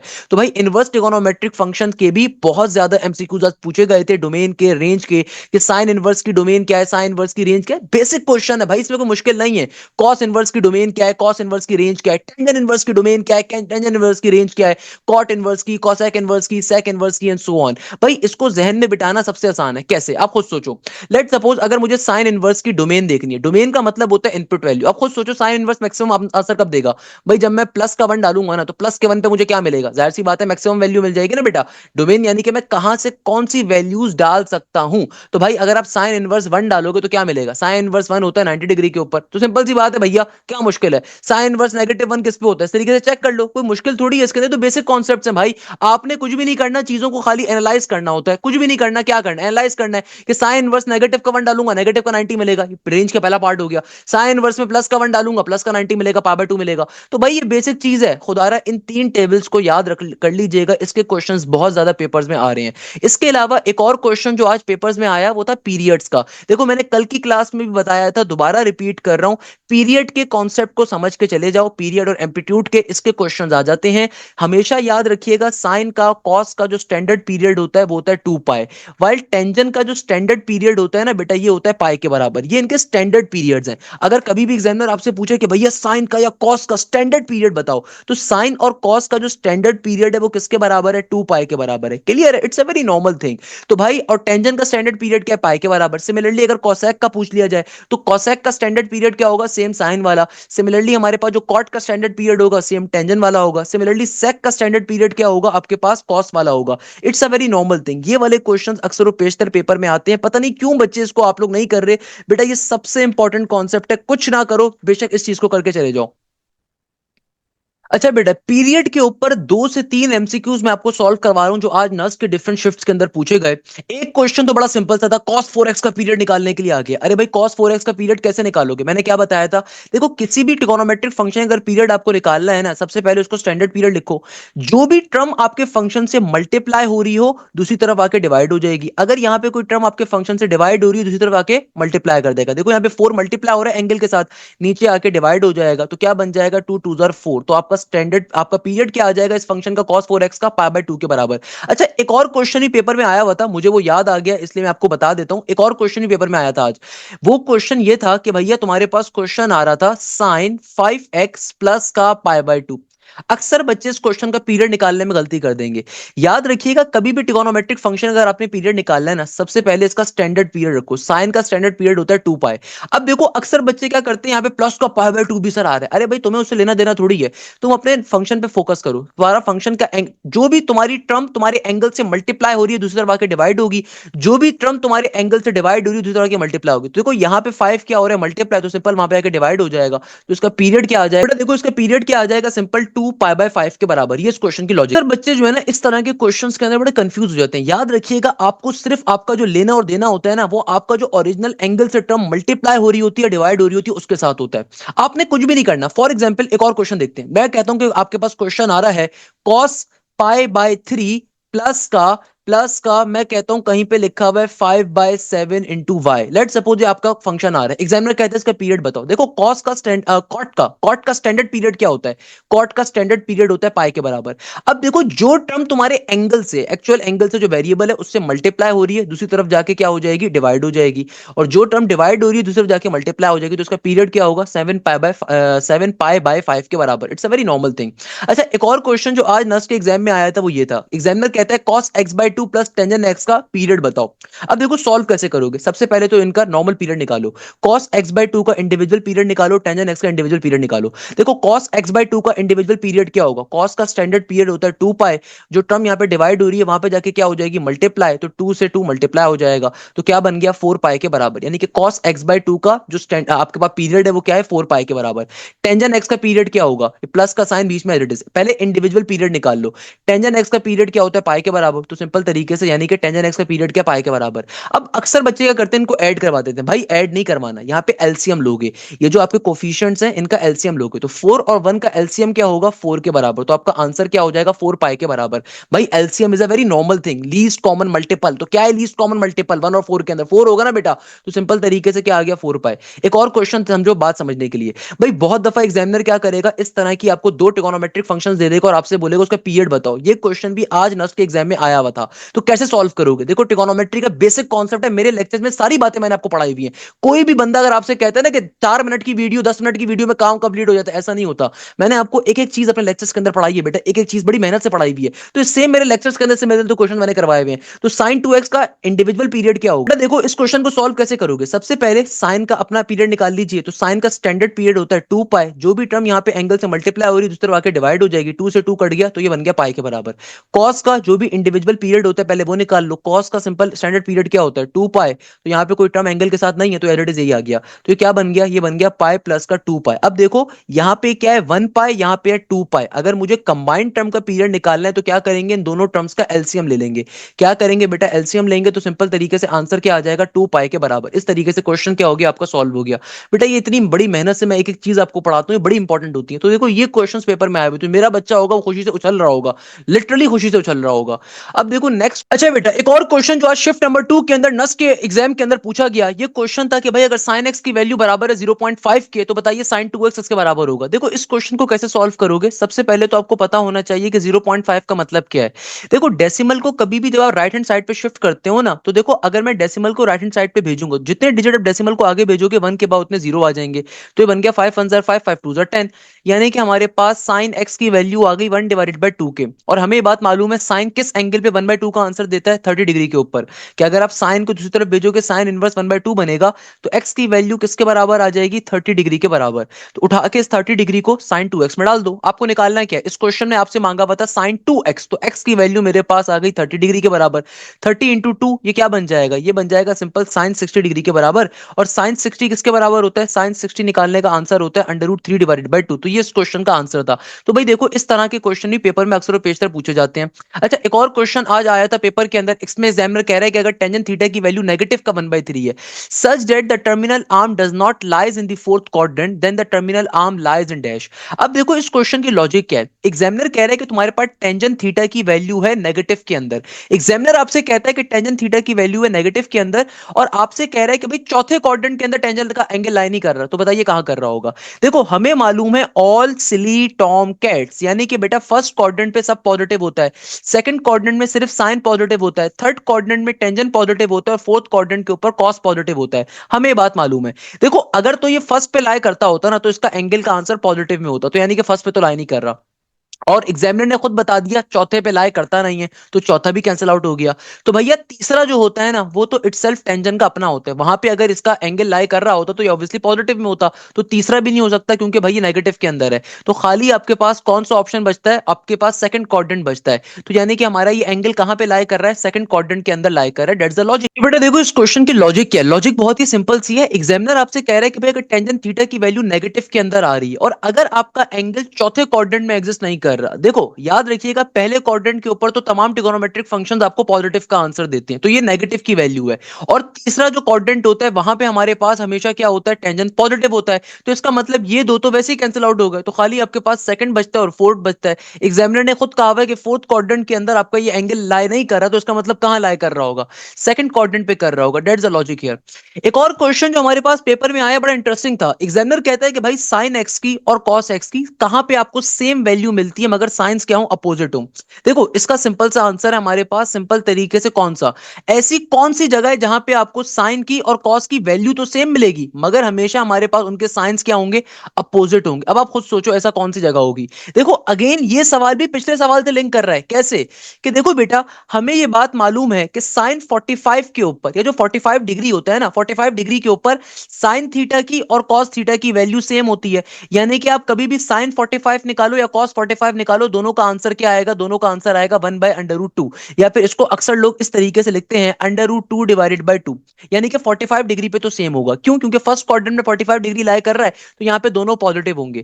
मगर अगर मैं 180 में से 45 डिग्री को माइनस करता हूं तो ये क्या बन जाता है, 135 डिग्री। क्योंकि देखो हमारे पास जो 135 डिग्री होता है ये लाई करता है सेकंड क्वाड्रेंट में, और सेकंड क्वाड्रेंट के अंदर साइन 135 डिग्री तो आपको प्लस में आंसर देगा, मगर कॉस 135 डिग्री आपको नेगेटिव का आंसर देगा। तो बेटा 135 डिग्री वो एंगल है जहां पे साइन और कॉस की वैल्यू तो सेम होती है मगर उनके साइन अपोजिट होते हैं। ये क्वेश्चन आज क्लास में पूछा हुआ था।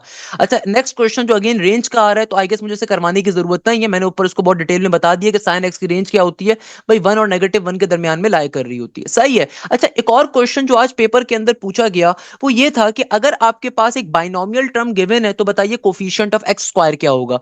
देखो बेटा अगर आपने मुझसे तालीम हासिल करी है ना, तो उसका फायदा यही होता है कि भाई मैं इतनी मेहनत से आपको एक एक चीज आपको पढ़ा रहा हूं। तो देखो अभी आप देखो कि मैं लेक्चर डालूंगा, कुछ लोग चीटिंग करके सेम एमसीक्यूज कुछ आपके अपने पास से शो करवा देंगे, बट देखो मैं अगर इतनी मेहनत कर रहा हूं तो आप इस बात को रियलाइज करिएगा कि मैंने सारे टॉपिक्स आपको ऑलरेडी कवर करवाए हुए हैं। एग्जामिनर कह रहे हैं कोफिशिएंट ऑफ एक्स स्क्वायर। अब देखो एक्स स्क्वायर का कोफिशिएंट कैसे निकालोगे, इसको निकालने के लिए एक शॉर्टकट फॉर्मूला होता है। सबसे पहले आप आर निकालते हो। आर निकालने का फॉर्मूला क्या होता है, आर निकालने का फॉर्मूला होता है R is equal to N P minus का M divided by P plus का क्यू। यहां पे एन का मतलब होता है जो भी आपकी बाइनोमियल टर्म की पावर आ रही है, जो कि इस केस में 3 के बराबर है। एम का मतलब होता है जो भी रिक्वायर्ड पावर ऑफ एक्स है। अगर आपको एक्स स्क्वायर का कोफिशिएंट निकालना है तो एम की वैल्यू किसके बराबर होगी, 2 के बराबर होगी। पी का मतलब होता है जो भी आपकी बाइनोमियल टर्म की पहली वैल्यू है उसके अंदर जो वेरिएबल आ रहा है उसकी पावर, यानी कि first term of the variable की पावर, जो कि इस केस में क्या है, 1 के बराबर। क्यू का मतलब होता है बाइनोमियल टर्म में जो आपकी सेकंड वैल्यू है वहां पे जो वेरिएबल है उसकी पावर, यानी कि सेकंड टर्म ऑफ वेरिएबल की पावर। तो एक्स की पावर क्या है, 1 के बराबर। अब इसको सिंप्लीफाई कर दो, आर की वैल्यू आ जाएगी। बड़ा इंपॉर्टेंट एक शॉर्टकट फॉर्मूला होता है, मैथमेटिक्स फॉर्मूला कहलाता है ये। तो बेटा एन की वैल्यू क्या है, 3 के बराबर, पी बराबर है 1 के माइनस का एम, एम बराबर है किसके, 2 के। नीचे आ जाएगा p प्लस का q, p प्लस का q बराबर है 1 + 1 के। तो बेटा देखो 3 में से अगर आप 2 को माइनस करोगे ना, ये आएगा 1, और नीचे क्या आ गया, 2 के बराबर, यानी कि r की वैल्यू आ रही है 1/2 के बराबर। अब 1/2 का मतलब क्या है कि भाई के पास सिंपल r की वैल्यू किसके बराबर आ गई, 1/2 के। और हमें ये बात मालूम है r कभी भी जो है ना डेसिमल में एग्जिस्ट कर नहीं सकता। तो अगर r डेसिमल में आ रहा है इसका मतलब क्या है, इट्स नॉट पॉसिबल। अक्सर बच्चे बैठ के इसको सॉल्व करने की ट्राई कर रहे होंगे, सर पता नहीं इसका आंसर ये आएगा, इसका आंसर ये आएगा। बेटा याद रखिएगा आपने सबसे पहले आर को निकालना है। अगर आर की वैल्यू डेसिमल के अंदर आ रही है, आर की वैल्यू फ्रैक्शन में आ रही है, तो ऑब्वियसली इट्स नॉट पॉसिबल। तो correct answer should B not exist. ये शॉर्टकट बहुत इंपॉर्टेंट है। देखो कभी भी अगर आपको general term formula of the binomial theorem को अप्लाई करना है ना, तो असल मसला ही क्या होता है, आर की वैल्यू कैलकुलेट करना। अब यहाँ पे आपको कोफिशिएंट ऑफ एक्स स्क्वायर निकालना है, तो आर निकालने की शॉर्टकट को अप्लाई करो। आर किसके बराबर है, आर बराबर है एनपी माइनस का M divided by P plus का क्यू। सिंपल तरीके से आर की वैल्यू आ गई 1/2 के। अब 1/2 फ्रैक्शन में आ रहा है, आर क्या होता है, रिक्वायर्ड टर्म माइनस का 1, यानी कि एक प्रॉपर नंबर होना चाहिए, प्रॉपर इंटीजर होना चाहिए। अब आर तो कभी भी हमारे पास यहाँ पे फ्रैक्शन में एग्जिस्ट नहीं कर सकता। इसका मतलब क्या है, यहाँ पे बायनोमियल थ्योरम आप अप्लाई नहीं कर सकते। अच्छा next question again very important, ये भी आज हमारे पास पूछा गया। इसमें एग्जामिनर कहता है मॉडुलस बताइए cos पाई बाय 16 का plus iota sin pi by 16 का। देखो रियल एंड कॉम्प्लेक्स नंबर के क्वेश्चंस बहुत आएंगे, तो जो भी आपकी पावर है ना, सिंपल तरीके से पावर को आप दोनों टर्म से शिफ्ट करवा दो। हमारे पास ड्यूमोवर्स थ्योरम, मैंने आपसे क्या कहा था, ड्यूमोवर्स थ्योरम के कॉन्सेप्ट बहुत ज्यादा आते हैं। देखो जो भी पावर आ रही है दोनों टर्म्स के ऊपर अप्लाई हो जाएगी, तो क्या बन जाएगा, ये हो जाएगा हमारे पास cos 12 पाई बाय 16, और यहाँ पे क्या हो जाएगा, इधर हो जाएगा आयोटा साइन का साइन, और ये पावर इसके पास भी आ जाएगी।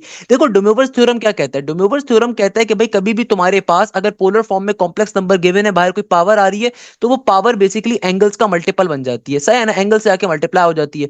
सिंप्लीफाई अगर मैं इसको करवाऊं तो 4 3s are 12 and 4 4s are 16, again 4 3s are 12 and 4 4s are 16, तो क्या बन गया, ये बन गया हमारे पास cos 3 पाई बाय 4। सही है ना, प्लस का आयोटा साइन 3 पाई बाय 4। अब जरा गौर से सोचो 3 पाई बाय 4 क्या होता है। तो बेटा देखो अब इसको फर्दर कैसे सिंप्लीफाई करवाओगे। 3 पाई बाय 4 का क्या मतलब होता है, 135 डिग्री होता है। पर चेक कर लीजिए बेटा, कोई मसले की बात नहीं। अगर आपको नहीं आती बेसिक मैथ्स इतनी अच्छी, तो कोई मसला नहीं है भाई। 3 पाई बाय 4 को अगर मैं डिग्रीज में कन्वर्ट करवाऊंगा, तो सिंपल 180 बाय पाई से मल्टीप्लाई डिवाइड होगा, तो पाई से पाई कट गया। 4 के टेबल में 18 आते नहीं आता, 4 4 16 होता है, 2 कैरी 4 5 20, 5 3 15 का 5 1 कैरी 4 3 12 और 1 13, यानी कि बन गया 135। अब देखो यानी कि मेरे पास ये क्या आ गया, ये आ गया cos 135 प्लस का आयोटा साइन 135। सही है ना बेटा।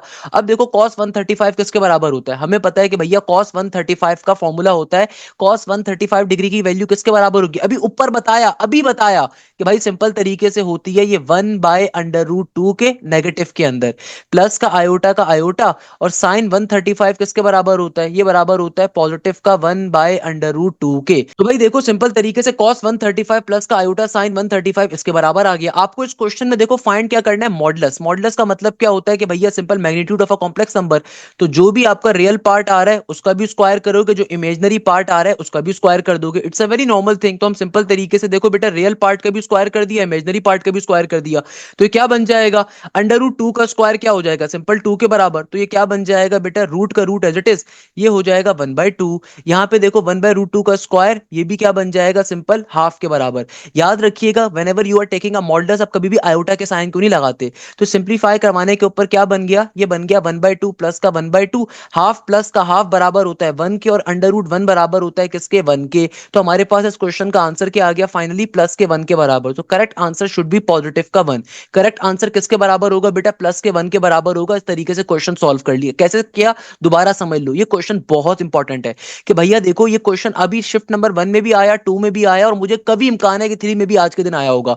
कि देखो ये जो 12 है, 12 आके तमाम एंगल्स का मल्टीपल करवाओगे, सिंप्लीफाई करवाओगे, तुम्हारे पास फाइनली आपकी वैल्यू आ गई। फिर इसका मॉडुलस ले लोगे। मॉडुलस कैसे लेते हैं, रियल पार्ट और इमेजिनरी पार्ट का स्क्वायर। सिंपल तरीके से आंसर आ गया।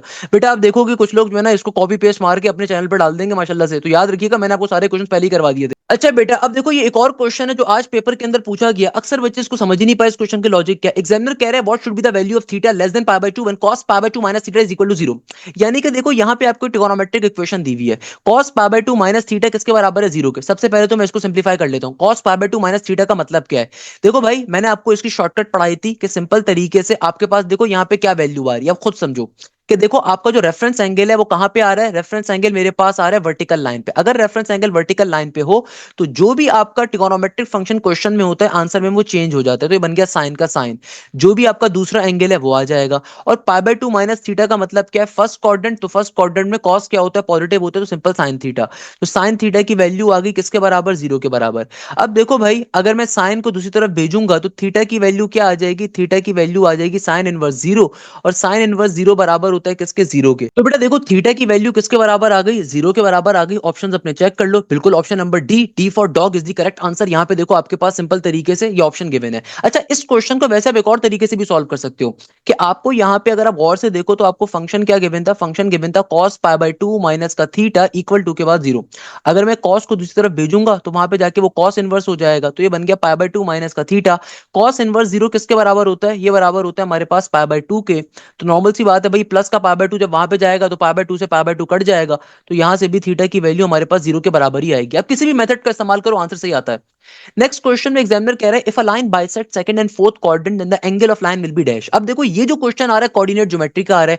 मैंने आपको इस क्वेश्चन को बहुत डिटेल में पढ़ाया था अपने चार दोस्तों की कहानी सुना के, कि देखो भाई हमारे पास हमेशा याद रखिएगा एक कॉन्सेप्ट को समझ लो। अगर कभी भी दुनिया के अंदर तुम्हारी जो एक्स एक्सिस की जो लाइन होती है ना, सबसे पहले नॉर्मल एमसीक्यू समझो। दुनिया के अंदर कभी भी अगर एग्जामिनर आपसे कहता है ना कि एक्स एक्सिस की लाइन का आपके पास स्लोप क्या है, इंक्लिनेशन क्या है, तो याद रखिएगा एक्स एक्सिस से इंक्लिनेशन बनना स्टार्ट होता है। तो एक्स एक्सिस की लाइन का इंक्लिनेशन क्या होता है, जीरो के बराबर, और स्लोप भी क्या होता है, जीरो के बराबर, क्योंकि स्लोप निकालने का फॉर्मूला होता है m is equal to tangent theta, tangent zero zero. सही है ना, याद रखिएगा एक्स एक्सिस के लिए ये काम होता है। वाइल वाई एक्सिस के लिए क्या होता है, अगर एग्जामिनर कभी भी आपसे कहता है कि वाई एक्सिस की लाइन का स्लोप बताओ या फिर आपसे कह सकता है इंक्लिनेशन बताओ, तो always remember this thing, Y axis की लाइन के ऊपर जो इंक्लिनेशन होता है वो 90 डिग्री होता है, और जो स्लोप होता है वो होता है इन्फिनिटी के बराबर। वाइल कभी भी अगर एग्जामिनर आपसे कहता है कि दुनिया में कोई लाइन है, वो लाइन फर्स्ट और थर्ड क्वाड्रेंट को बाइसेक्ट कर रही है, ये वाले चार एमसीक्यूज बहुत पेपर में आते हैं। अगर एग्जामिनर आपसे कह रहा है ना कि एक लाइन है और वो लाइन फर्स्ट और थर्ड क्वाड्रेंट पे बाइसेक्ट कर रही है, तो बेटा बाइसेक्ट का मतलब होता है आधा। तो एक क्वाड्रेंट का जो कंप्लीट एंगल होता है वो 90 डिग्री होता है, तो 90 का आधा क्या होगा, 45 डिग्री होगा। तो याद रखिएगा अगर लाइन फर्स्ट और थर्ड क्वाड्रेंट पे बाइसेक्ट कर रही है तो आपका एंगल होता है 45 डिग्री का, और जो आपके पास स्लोप होता है वो होता है 1 के बराबर। While on the other hand, जो कि इस क्वेश्चन में पूछा हुआ भी था कि अगर आपकी लाइन सेकंड और फोर्थ क्वाड्रेंट पे बाइसेक्ट कर रही है, देखो मैं इतनी मेहनत से पढ़ाता हूं अपने बच्चों को एक एक चीज, तो भाई मैंने सारी चीज अपने बैचेस के अंदर पढ़ाई भी होती है। तो अगर लाइन सेकंड और फोर्थ क्वाड्रेंट पे बाइसेक्ट कर रही है तो इंक्लिनेशन क्या होगा, यहां से लेकर यहां तक का एक कंप्लीट क्वाड्रेंट और फिर एक क्वाड्रेंट का आधा। तो 45 प्लस का 90 किसके बराबर होता है, 135 के। तो याद रखिएगा अगर कभी भी आपकी लाइन सेकंड और फोर्थ क्वाड्रेंट पे बाइसेक्ट कर रही है तो इंक्लिनेशन होता है आपके पास 135 का, और हमारा स्लोप होता है -1 का। अच्छा पेपर में ये एमसीक्यू एक और तरीके से भी आता है। बहुत दफा एग्जामिनर बोलेगा कि तुम्हारे पास एक लाइन है y is equal to X की, उसका स्लोप बताओ या उसकी इंक्लिनेशन बताओ, तो बेटा y is equal to X की लाइन जो होती है ये वाली होती है। और अगर कभी एग्जामिनर आपसे बोले y is equal to negative X की लाइन है, तो बेटा वो ये वाली लाइन होती है सेकंड और फोर्थ क्वाड्रेंट वाली। तो भाई ये एमसीक्यूज बहुत सारे इसके बड़े इंपॉर्टेंट होते हैं। तो कोऑर्डिनेट ज्योमेट्री का सबसे इंपॉर्टेंट पार्ट है। अगर एग्जामिनर कहते हैं ना कि भाई एक लाइन है y is equal to X की, तो बताइए उसका स्लोप क्या होगा, इंक्लिनेशन क्या होगी। तो बेसिकली वो बात कर रहा है एक ऐसी लाइन की जो फर्स्ट और थर्ड क्वाड्रेंट पे बाइसेक्ट हो रही है, जो स्टैंडर्ड लाइन है y is equal to X की। और अगर एग्जामिनर कहता है y is equal to negative X की लाइन है, तो इसका मतलब क्या, वो लाइन सेकंड और फोर्थ क्वाड्रेंट में बाइसेक्ट हो रही है, तो उसका इंक्लिनेशन क्या होगा, 135, और उसका स्लोप होगा -1। यही क्वेश्चन यहाँ पे पूछा हुआ था। एग्जामिनर कह रहा था सेकंड और फोर्थ क्वाड्रेंट। अब कितना आसान चीज है, जिस बच्चे ने मुझसे तालीम पढ़ी हुई है। तो भाई अगर मेरा सेकंड और फोर्थ क्वाड्रेंट के ऊपर मेरी लाइन बाइसेक्ट कर रही है तो एंगल क्या होगा, एंगल होगा 135 डिग्री का। अच्छा सिमिलरली एक और चीज ध्यान में याद रखिएगा, अगर कभी एग्जामिनर आपसे कहता है ना कि कोई लाइन एक्स एक्सिस के पैरेलल है, उसका स्लोप क्या होगा, तो याद रखिएगा अगर कोई लाइन एक्स एक्सिस के पैरेलल हो ना, तो भाई उसका इंक्लिनेशन, उसका स्लोप सेम एक्स एक्सिस की लाइन का होता है। अगर कोई लाइन वाई एक्सिस के पैरेलल हो, तो याद रखिएगा उस लाइन का जो स्लोप होता है, उस लाइन का जो एंगल होता है, सेम वाई एक्सिस की लाइन जैसा होता है, बिल्कुल सेम होता है। क्लियर है, ये तीन चार बातें बड़ी ध्यान में रखिएगा। अक्सर और पेशतर ये हर नेट के अंदर पूछी जाती है, हर नेट के अंदर ये एमसीक्यू जाती है। तो आज भी क्वेश्चन आया हुआ था। अच्छा एक और क्वेश्चन ये आया था हमारे पास डिमोवर्स थ्योरम के ऊपर कॉम्प्लेक्स नंबर से। एग्जामिनर कह रहे हैं कि भाई थीटा की वैल्यू पाई बाय 4 है, एन की वैल्यू 4 है, तो बताइए आंसर क्या होगा। अरे भाई सिंपल चीज है यार, क्या बन गया, ये आपको थीटा गिवन है पाई बाय 4, प्लस का आयोटा साइन का साइन, यहाँ पे आ गया पाई बाय 4 का पाई बाय 4, बाहर एन की जगह पे आपको एन की वैल्यू गिवन है 4 के बराबर। अकॉर्डिंग टू डिमोवर्स थ्योरम जो भी आपकी पावर होती है वो एंगल्स का मल्टीपल बनती है, तो क्या बन जाएगा, ये 4 ऊपर जाके मल्टीप्लाई हो जाएगा, तो 4 से 4 कट जाएगा, तो क्या बन गया, ये बन गया 4 पाई बाय 4 प्लस का आयोटा साइन 4 पाई बाय 4, तो 4 से 4 कट गया, तो ये बेसिकली क्या बन गया, ये बन गया हमारे पास cos पाई प्लस का आयोटा साइन पाई। तो बेटा देखो हमने क्या पढ़ा था, एक्स एक्सिस के ऊपर cos क्या शो करता है, एक्स एक्सिस के ऊपर cos हमेशा आपको वैल्यू देता है मैक्सिमम यानी कि 1। तो cos 180 किसके बराबर होता है, नेगेटिव ऑफ 1 के, और साइन 180 किसके बराबर होता है, जो साइन 0 होता है, यानी कि सिंपल 0 के बराबर। तो मेरा आंसर क्या आ जाएगा, सिंपल -1 के बराबर। So the correct answer should be option number B, B for बिल्ला इज द करेक्ट आंसर। है बेटा। अब देखो हमारे पास जो आज शिफ्ट नंबर 3 में एक और क्वेश्चन आया, मैंने इस पर्टिकुलर वीडियो को बड़े डिफरेंट पार्ट्स के अंदर ब्रेक करा था। जैसे शिफ्ट नंबर 3 के मेरे पास अभी क्वेश्चंस आए तो मैंने उसके ऊपर भी डिजाइन कर रहा हूं इसी वीडियो के अंदर ही। तो अब देखो आज की जो शिफ्ट नंबर 3 के अंदर एक क्वेश्चन आया, उसमें बड़ा इंपॉर्टेंट क्वेश्चन है। एग्जामिनर कह रहा है एस की वैल्यू बराबर है 15 सेंटीमीटर के, तुम्हारे पास जो एंगल है ये एंगल बराबर है 47 डिग्री इंटू 40 मिनट्स के, तो बताइए आर क्या होगा। देखो हमें पता है आर निकालने के लिए फॉर्मूला क्या होता है, S is equal to R theta. तो आर की वैल्यू किसके बराबर होगी, एस डिवाइडेड बाय थीटा के। It's a very normal thing. मगर पहले देखो आपको थीटा जो गिवन है ये भी आपका रेडियन में नहीं है, आपको पहले क्या करना पड़ेगा, इसको रेडियन में कन्वर्ट। ये आपको थीटा जो गिवन है 47 डिग्री इंटू 40 मिनट्स गिवन है। तो सबसे पहले तो देखो इसको आप नॉर्मल पहले डिग्री में कन्वर्ट करो, अभी तो डिग्री में भी नहीं है पूरा। तो भाई डिग्री में कैसे कन्वर्ट करोगे, देखो डिग्री में कन्वर्ट करने के लिए डिग्री वाले पार्ट को एडिट रहने दोगे। एक डिग्री में कितने मिनट्स होते हैं, एक डिग्री के अंदर 60 मिनट्स होते हैं, नॉर्मल सी चीज है। और एक मिनट में 60 सेकंड्स होते हैं। तो अगर मुझे मिनट से डिग्री के अंदर जाना है तो मैं क्या करूंगा, सिंपल तरीके से प्लस के बाद 40 डिवाइडेड बाय 60 कर दूंगा। जीरो से जीरो कट गया तो 4/6 बन गया, 2 2 4 2 3 6, तो बन गया 2/3। 2/3 किसके बराबर होगा, 2 को अंदर डालो 3 को बाहर रखो। 3 2 से छोटा नंबर है ना भाई, 2 के टेबल में 3 थोड़ी आएगा, या 3 के टेबल में 2 थोड़ी आएगा। तो 2 क्या है, छोटा वैल्यू है 3 के मुकाबले में। तो डेसिमल लगाओगे तो यहाँ पे क्या आ गया, 20 आ गया। 3 6 जार क्या होता है, 18 होता है, और चलता जाएगा। तो यानी कि क्या बन गया, 47 डिग्री प्लस का 0.6। तो यानी कि ये क्या बन गया, ये बन गया 47.6 डिग्री के बराबर। तो यानी कि एंगल की वैल्यू डिग्री में किसके बराबर आ गई, 47.6 के। अब देखो जब आप इसको अब रेडियन में कन्वर्ट करोगे, अब आपको जाहिर सी बात है इसको रेडियन में भी कन्वर्ट करना पड़ेगा, क्योंकि S is equal to R theta है। तो रेडियन में कन्वर्ट करने के लिए क्या करेंगे, सिंपल तरीके से पाई बाय 180 से इसको मल्टीप्लाई करवाओगे। तो बेटा देखो नॉर्मल सी बात है, जब आप 47.6 को मल्टीप्लाई करवाओगे पाई बाय 180 के, आपको मल्टीप्लाई करवाने की जरूरत नहीं, मैं आपको डायरेक्टली शॉर्टकट बता रहा हूँ कि भाई जब आप इसको रेडियन में कन्वर्ट करवाओगे ना, क्योंकि S is equal to R theta का जो फॉर्मूला होता है यहाँ पे हमेशा एंगल रेडियन में रखा जाता है। तो भाई ये क्या बन जाएगा, ये हो जाएगा आर का आर, एस की वैल्यू क्या है 15 के बराबर, और देखो मेरे पास रेडियन के अंदर एंगल क्या है, ये बराबर है 47.6 मल्टीप्लाई बाय पाई, और नीचे आ रहा है 180। सही है। मैथ्स का बेसिक कॉन्सेप्ट है, एक से ज्यादा टर्म जब कभी डिवाइड हो रही हो, सबसे नीचे वाली टर्म नीचे से ऊपर जाके रेसिप्रोकेट फॉर्म में लिखी जाती है। तो ये बन जाएगा 15 इंटू 180, और नीचे आ जाएगा आपके पास 47.6 मल्टीप्लाई बाय पाई का पाई। अब आप खुद सोचो, ऊपर आपके पास क्या है 15 इंटू 180, यानी कि बहुत बड़ी वैल्यू आएगी, और नीचे क्या है 47.6 इंटू पाई। जब आप इसको सिंप्लीफाई करवाओगे ना, तो जाहिर सी बात है आपके पास एक बड़ा नंबर आंसर आएगा, क्योंकि देखो ऊपर वाली वैल्यू आपकी बड़ी है, नीचे वाली वैल्यू आपकी छोटी है। अब अगर आप नस के पेपर में बैठ के इसको बैठ के अब आप बैठ के उंगलियों पे गिन रहे हो या सॉल्व करो, आप गलती कर रहे हो। ये क्योंकि बेसिक मैथ्स का कॉन्सेप्ट है। क्योंकि देखो आपको यहाँ पे दो डिफिकल्टीज गिवन है। एक तो पहले आपको मिनट्स और डिग्री के अंदर कंफ्यूजन गिवन थी, तो आपने सबसे पहले मिनट्स को किस में कन्वर्ट करना है, डिग्री के अंदर। और जब आपका एंगल आ गया फाइनली डिग्री के अंदर, तो आप इसको रेडियन में भी कन्वर्ट करोगे, क्योंकि S is equal to R theta का फॉर्मूला अप्लाई रेडियन के ऊपर होता है। अब आप देखो जब आपने थीटा को यहाँ पे प्लॉट करवाओगे, तो नीचे वाली टर्म नीचे से ऊपर जाकर रेसिप्रोकेट हो जाएगी। तो ये क्या बन गया 15 इंटू 180, नीचे आ जाएगा 47.6 इंटू पाई। अब आप लॉजिकली सोचो, थोड़ा सा लॉजिकली सोचो, ऊपर आपके पास जो वैल्यू आ रही है वो बड़ी आ रही है, नीचे छोटी आ रही है, तो आपका आंसर आपको मैक्सिमम पे मिलेगा। तो यहाँ पे खाली एक ही ऑप्शन कौन सा है, मैक्सिमम के ऊपर है, ऑप्शन नंबर ए। तो ये आपका करेक्ट आंसर होना चाहिए।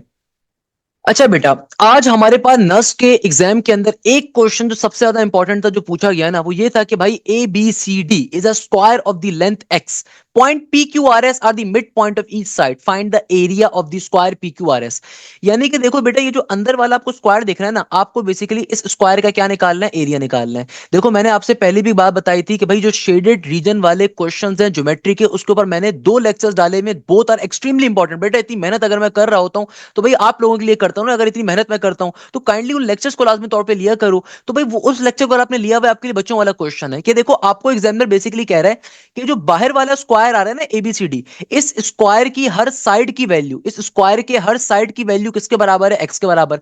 हमें पता है कि भैया स्क्वायर के अंदर तमाम साइड्स बराबर होती हैं, तो यानी कि ये भी एक्स होगी, ये भी एक्स होगी, ये भी एक्स होगी, नॉर्मल सी बात है।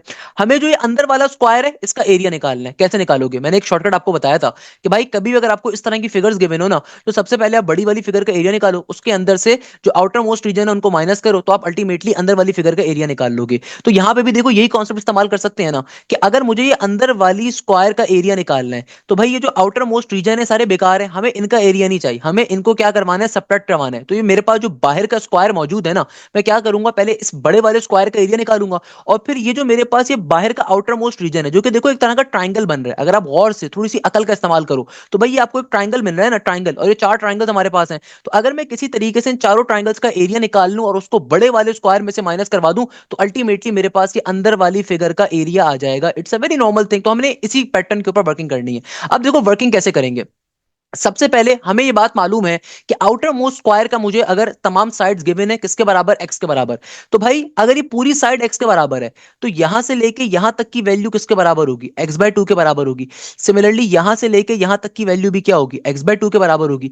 देखो अगर ये कंप्लीट साइड की लेंथ आपके पास एक्स के बराबर है तो भाई इतनी वैल्यू किसके बराबर होगी, बीच की वैल्यू ना, मिड पॉइंट उसने कहा है, तो एक्स बाय टू होगा। सही है। तो अगर मैं किसी तरीके से यहां पे क्या करवा लूं, ये ट्राइंगल जो फॉर्म हो रहा है, पहले मैं इसका एरिया निकाल लूं, इस ट्राइंगल का, एक ट्राइंगल का। हमें पता है ट्राइंगल का एरिया निकालने का फॉर्मूला होता है 1/2 base multiply by height, normal सी बात है। तो भाई एक टर्म को आप बेस कह लो, एक वैल्यू को अपनी हाइट कह लो, तो भैया सिंपल तरीके से क्या बन जाएगा, ये हो जाएगा हाफ का हाफ मल्टीप्लाई का साइन, बेस किसके बराबर मैं कह सकता हूं, बेस को भी मैं कहता हूं एक्स बाय टू है, हाइट भी मेरे पास एक्स बाय टू के बराबर है। तो सिंपल तरीके से क्या बन जाएगा, मेरे पास ट्राइंगल का एरिया आ जाएगा x square divided by two का क्यूब बराबर हो जाएगा किसके बराबर, 8 के बराबर। तो ये मेरे पास एक ट्राइंगल का एरिया आ गया, क्योंकि देखो ना आपको दो साइड्स गिवन है, आपको एक हाइट है, एक मेरे पास उसकी बेस आ रही है, तो मैंने सिंपल तरीके से क्या कह दिया, मेरे पास एक ट्राइंगल का क्या आ गया, एरिया आ गया। यहां पे देखो आपके पास टोटल 4 ट्राइंगल्स आ रहे हैं सेम, तो अगर मुझे इन चारों का एरिया निकालना है तो सिंपल तरीके से मल्टीप्लाई बाय 4 करवा दीजिए, 4 1 जार 4 होता है, 4 2 जार 8 होता है।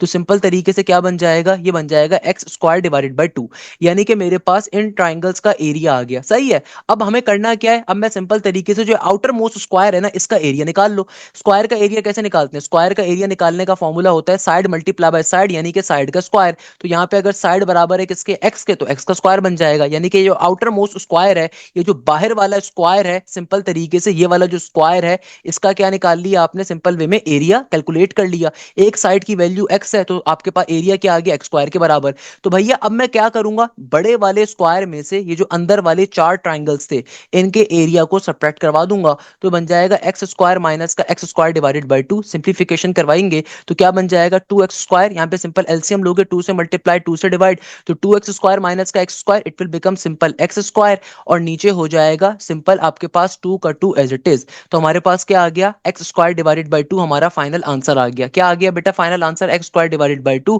तो चेक कर लो किस ऑप्शन के ऊपर आ रहा है, ये आ रहा है हमारे पास ऑप्शन नंबर बी के ऊपर, तो ये हमारा करेक्ट आंसर है। मैंने शेडेड एरिया प्रॉब्लम्स के ऊपर डिटेल के अंदर 2 लेक्चर्स डाले में, उनको लाजमी गो थ्रू कर लीजिएगा। अच्छा बेटा एक और क्वेश्चन जो आज नर्स के एग्जाम में पूछा गया, और ये क्वेश्चन बाय द वे कल भी आया था, एग्जामिनर कहता है 1 प्लस का साइन एक्स इसके बराबर होगा। अब काफी सारे बच्चे इस क्वेश्चन में कंफ्यूज हो गए थे। देखो भाई आपके पास सिंपल तरीके सिंप्लीफिकेशन कैसे करवाओगे, हमेशा अपने ऑप्शंस को देखो, अगर तो ऑप्शन में ट्रिगोनोमेट्री का कोई कॉन्सेप्ट आ रहा है तो उसका मतलब ट्रिगोनोमेट्री लाजमी तौर पे वहां पे अप्लाई हो रहा है। अब देखो इस क्वेश्चन को हम सॉल्व कैसे करेंगे, सॉल्व करने का तरीकेकार क्या होगा, अरे भाई बहुत सिंपल सी लॉजिक है यार, किस तरीके से, कि देखो बेटा हमें पता है कि दुनिया के अंदर साइन स्क्वायर एंगल प्लस का कॉस स्क्वायर एंगल किसके बराबर होता है, sine square theta plus cos square theta बराबर होता है 1 के। तो इस 1 की जगह पे इस फॉर्मूले को डाल सकते हो। और सिमिलरली साइन का हाफ एंगल फॉर्मूला क्या होता है, कि साइन थीटा बराबर है किसके, ये बराबर होता है हमारे पास 2 sine theta by 2 into cos theta by 2 के। तो प्यारे शागिर्दों ये देखो अंडर रूट का under root as it is है ऊपर, 1 की जगह पे मैं क्या लिख सकता हूं, 1 की जगह पे मैं लिख सकता हूं sine square angle by 2 plus का कॉस स्क्वायर एंगल बाय 2, यानी कि इस 1 की जगह पे मैंने इसको डाल दिया।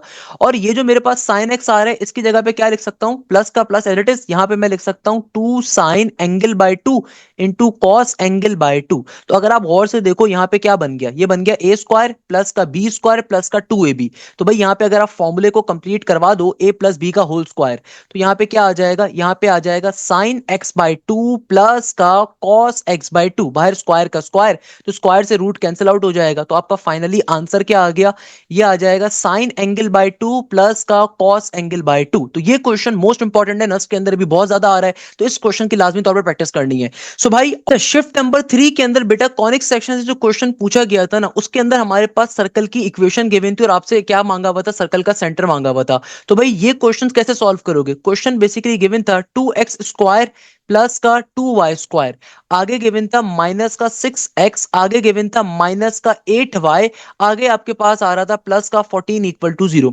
एक सर्कल की इक्वेशन गिवन थी और आपसे मांगा जा रहा है सर्कल का सेंटर, ये भी शिफ्ट नंबर 3 के अंदर क्वेश्चन आया है। अब देखो ऐसे क्वेश्चंस को सॉल्व करने की मैंने आप तमाम बच्चों को एक शॉर्टकट बताई थी। शॉर्टकट क्या होता है कि भाई देखो सबसे पहले गौर से एक चीज ध्यान में रखिएगा। अच्छा चलो मैं एक और चीज आपको पहले कंफर्म बता देता हूं, हमेशा एक टेबल को अपने जहन में रखिएगा। बेटा मैंने पहले की क्लासेस के अंदर भी आपको ये बात पढ़ाई थी, दोबारा पढ़ा रहा हूं। हमेशा हमेशा याद रखिएगा कॉनिक्स की प्रॉपर्टीज होती हैं, ये प्रॉपर्टीज बहुत ज्यादा इंपॉर्टेंट है, इनका क्वेश्चन लाजमी तौर पे आपके पेपर में आएगा, आज भी बेतहाशा आए हैं कि देखो दुनिया के अंदर सर्कल की प्रॉपर्टी क्या होती है। भाई सर्कल की प्रॉपर्टी होती है कि सर्कल की इक्वेशन के अंदर एक्स स्क्वायर भी होगा, वाई स्क्वायर भी होगा। ना सिर्फ ये दोनों मौजूद होंगे बल्कि हमेशा याद रखिएगा इन दोनों का होना कंपलसरी है, एक्स स्क्वायर वाई स्क्वायर का दोनों का होना कंपलसरी है, सही है। ना सिर्फ ये दोनों मौजूद होंगे बल्कि इन दोनों के साइंस भी क्या होने चाहिए, हमेशा सेम होने चाहिए।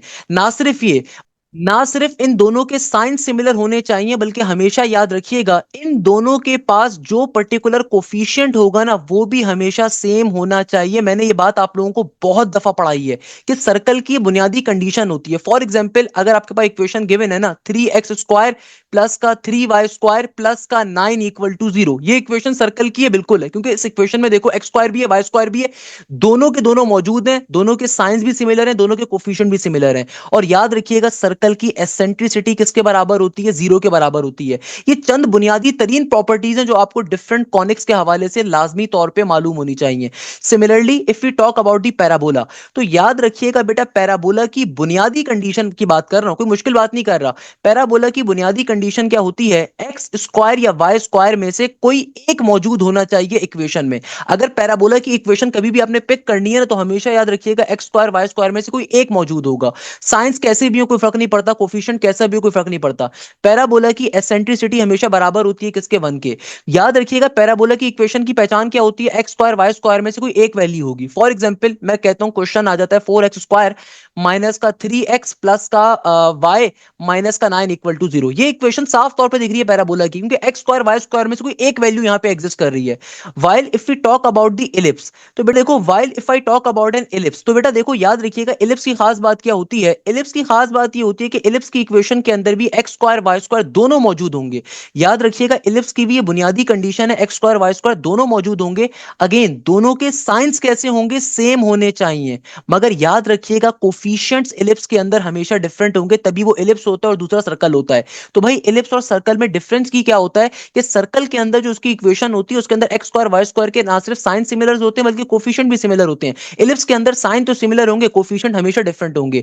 फॉर एग्जांपल आपकी इक्वेशन होगी 4x स्क्वायर प्लस का 5y स्क्वायर माइनस का 10 equal to 0। Let's suppose equation आ रही है, तो भाई इस इक्वेशन की खास बात क्या है, देखो साइंस आपके सिमिलर है मगर कोफिशिएंट्स आपके क्या है, डिफरेंट है, एक्स स्क्वायर वाई स्क्वायर दोनों मौजूद होंगे।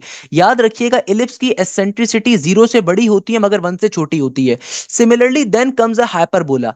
हाइपरबोला की खास बात क्या होती है कि बेटा हाइपरबोला की लॉजिक ये होती है कि हाइपरबोला के अंदर again X square Y square दोनों मौजूद होंगे, लाजमी तौर के ऊपर दोनों मौजूद होंगे, मगर दोनों के साइंस कैसे होते हैं हमेशा याद रखिएगा डिफरेंट साइंस होंगे तो हाइपरबोला बनेगा।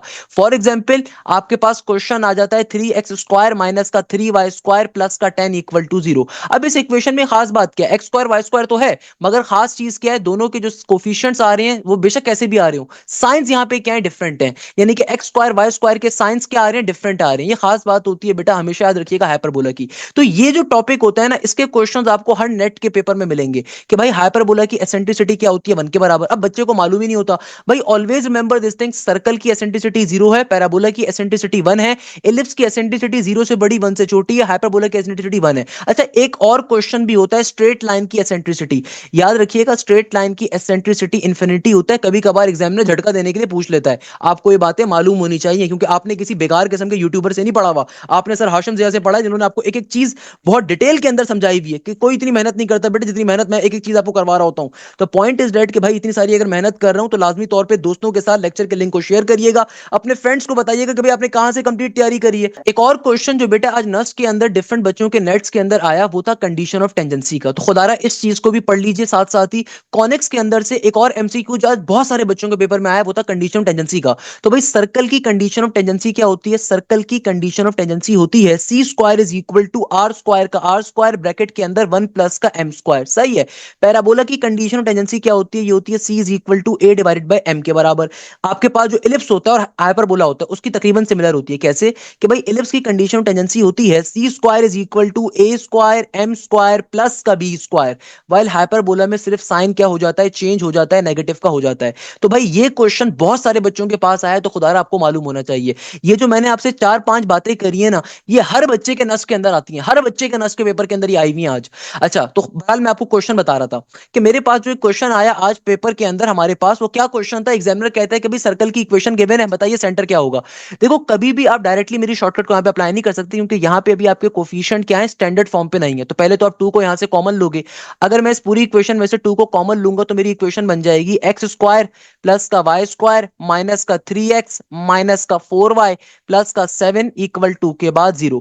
ये 2 यहाँ पे मल्टीप्लाई हो रहा है, वहां पे 0 से डिवाइड होकर खत्म हो जाएगा। अब देखो बेटा, सर हाशिम ने आपको शॉर्टकट सिखाई थी, मैथमेटिक्स शॉर्टकट, कि कभी भी सर्कल का अगर आपको सेंटर निकालना है तो जो भी एक्स कोफिशिएंट है, जो भी वाई कोफिशिएंट है, डायरेक्टली आंखें बंद करके इनको -2 पे डिवाइड करवा दो, तो आपके पास डायरेक्टली सर्कल का सेंटर आ जाएगा। तो माइनस से माइनस कट गया, ये आ जाएगा 3/2 के बराबर, ये आ जाएगा माइनस माइनस प्लस का 4 डिवाइडेड बाई 2 के बराबर। तो यानी कि आपके सर्कल का सेंटर क्या आ गया? ये आ गया 3/2, 2 के बराबर। क्योंकि सर्कल का सेंटर नेगेटिव जी नेगेटिव एफ होता है ना, इसीलिए हम डायरेक्टली क्या करवाते हैं? इसको इस पर डिवाइड करवा देते हैं। अच्छा, बच्चों ने और भी एक और चीज भी अच्छा, एक और क्वेश्चन जो बेटा आज नस्ट के पेपर के अंदर पूछा गया था, वो था इक्वेशन ऑफ एसिम्प्टोट का। अब देखो ये टॉपिक किसी टीचर ने नहीं पढ़ाया हुआ होगा, मैंने अल्हम्दुलिल्लाह 4 साल पहले भी जो लेक्चर डाले थे ना, उसके अंदर भी इस रेलिवेंट टॉपिक को मैंने डिस्कस किया था आप लोगों के साथ। इक्वेशन ऑफ एसिम्प्टोट के क्वेश्चन अक्सर वो पेशतर पूछे जाते हैं। इक्वेशन ऑफ एसिम्प्टोट होती क्या है? देखो भाई, इक्वेशन ऑफ एसिम्प्टोट्स हमारे पास 2 तरह की होती हैं। अगर मेरे पास हाइपरबोला का ट्रांसफर एक्सिस एक्स के ऊपर हो, अगर तो मेरे हाइपरबोला का ट्रांसफर एक्सिस आ रहा है एक्स के ऊपर, तो इक्वेशन ऑफ एसिम्प्टोट क्या बन जाएगी? ये हो जाएगी y is equal to plus minus का b divided by a into x के बराबर। और अगर मेरे हाइपरबोला का ट्रांसफर एक्सिस कहां पर हो? y के अलोंग हो, तो मेरी इक्वेशन ऑफ एसिम्प्टोट होती है y is equal to plus minus का a divided bye b into x के बराबर।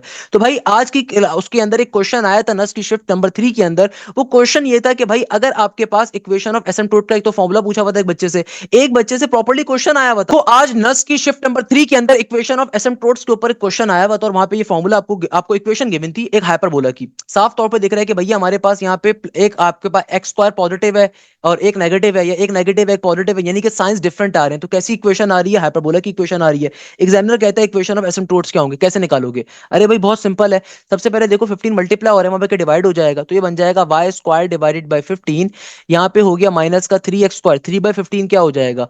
3 5 0 इज 15, तो ये बन जाएगा मेरे पास नेगेटिव का एक्स स्क्वायर डिवाइडेड बाय 5। 15 से पूरी टर्म को डिवाइड करवा दिया, 15 डिवाइडेड बाय 15, तो ये 1 हो जाएगा। भाई 15 यहाँ पे मल्टीप्लाई होता है, पूरी टर्म से डिवाइड हो गया, तो यहाँ पे वाई स्क्वायर के नीचे 15 आ गया, 3 के नीचे भी 15 आएगा, तो 3 5 15 होता है, सिंप्लीफाई करवा दिया।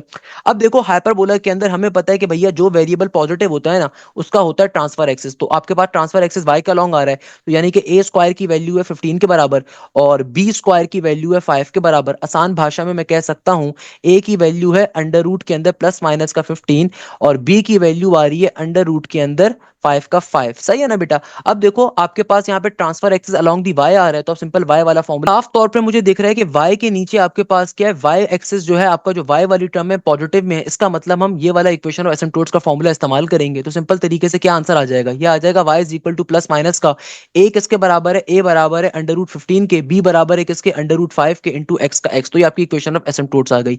बाकी देखो जो सिंपल क्वेश्चन है, सेंटर निकालना, वर्टेक्स निकालना, वो क्वेश्चन आज भी बहुत ज्यादा आए थे।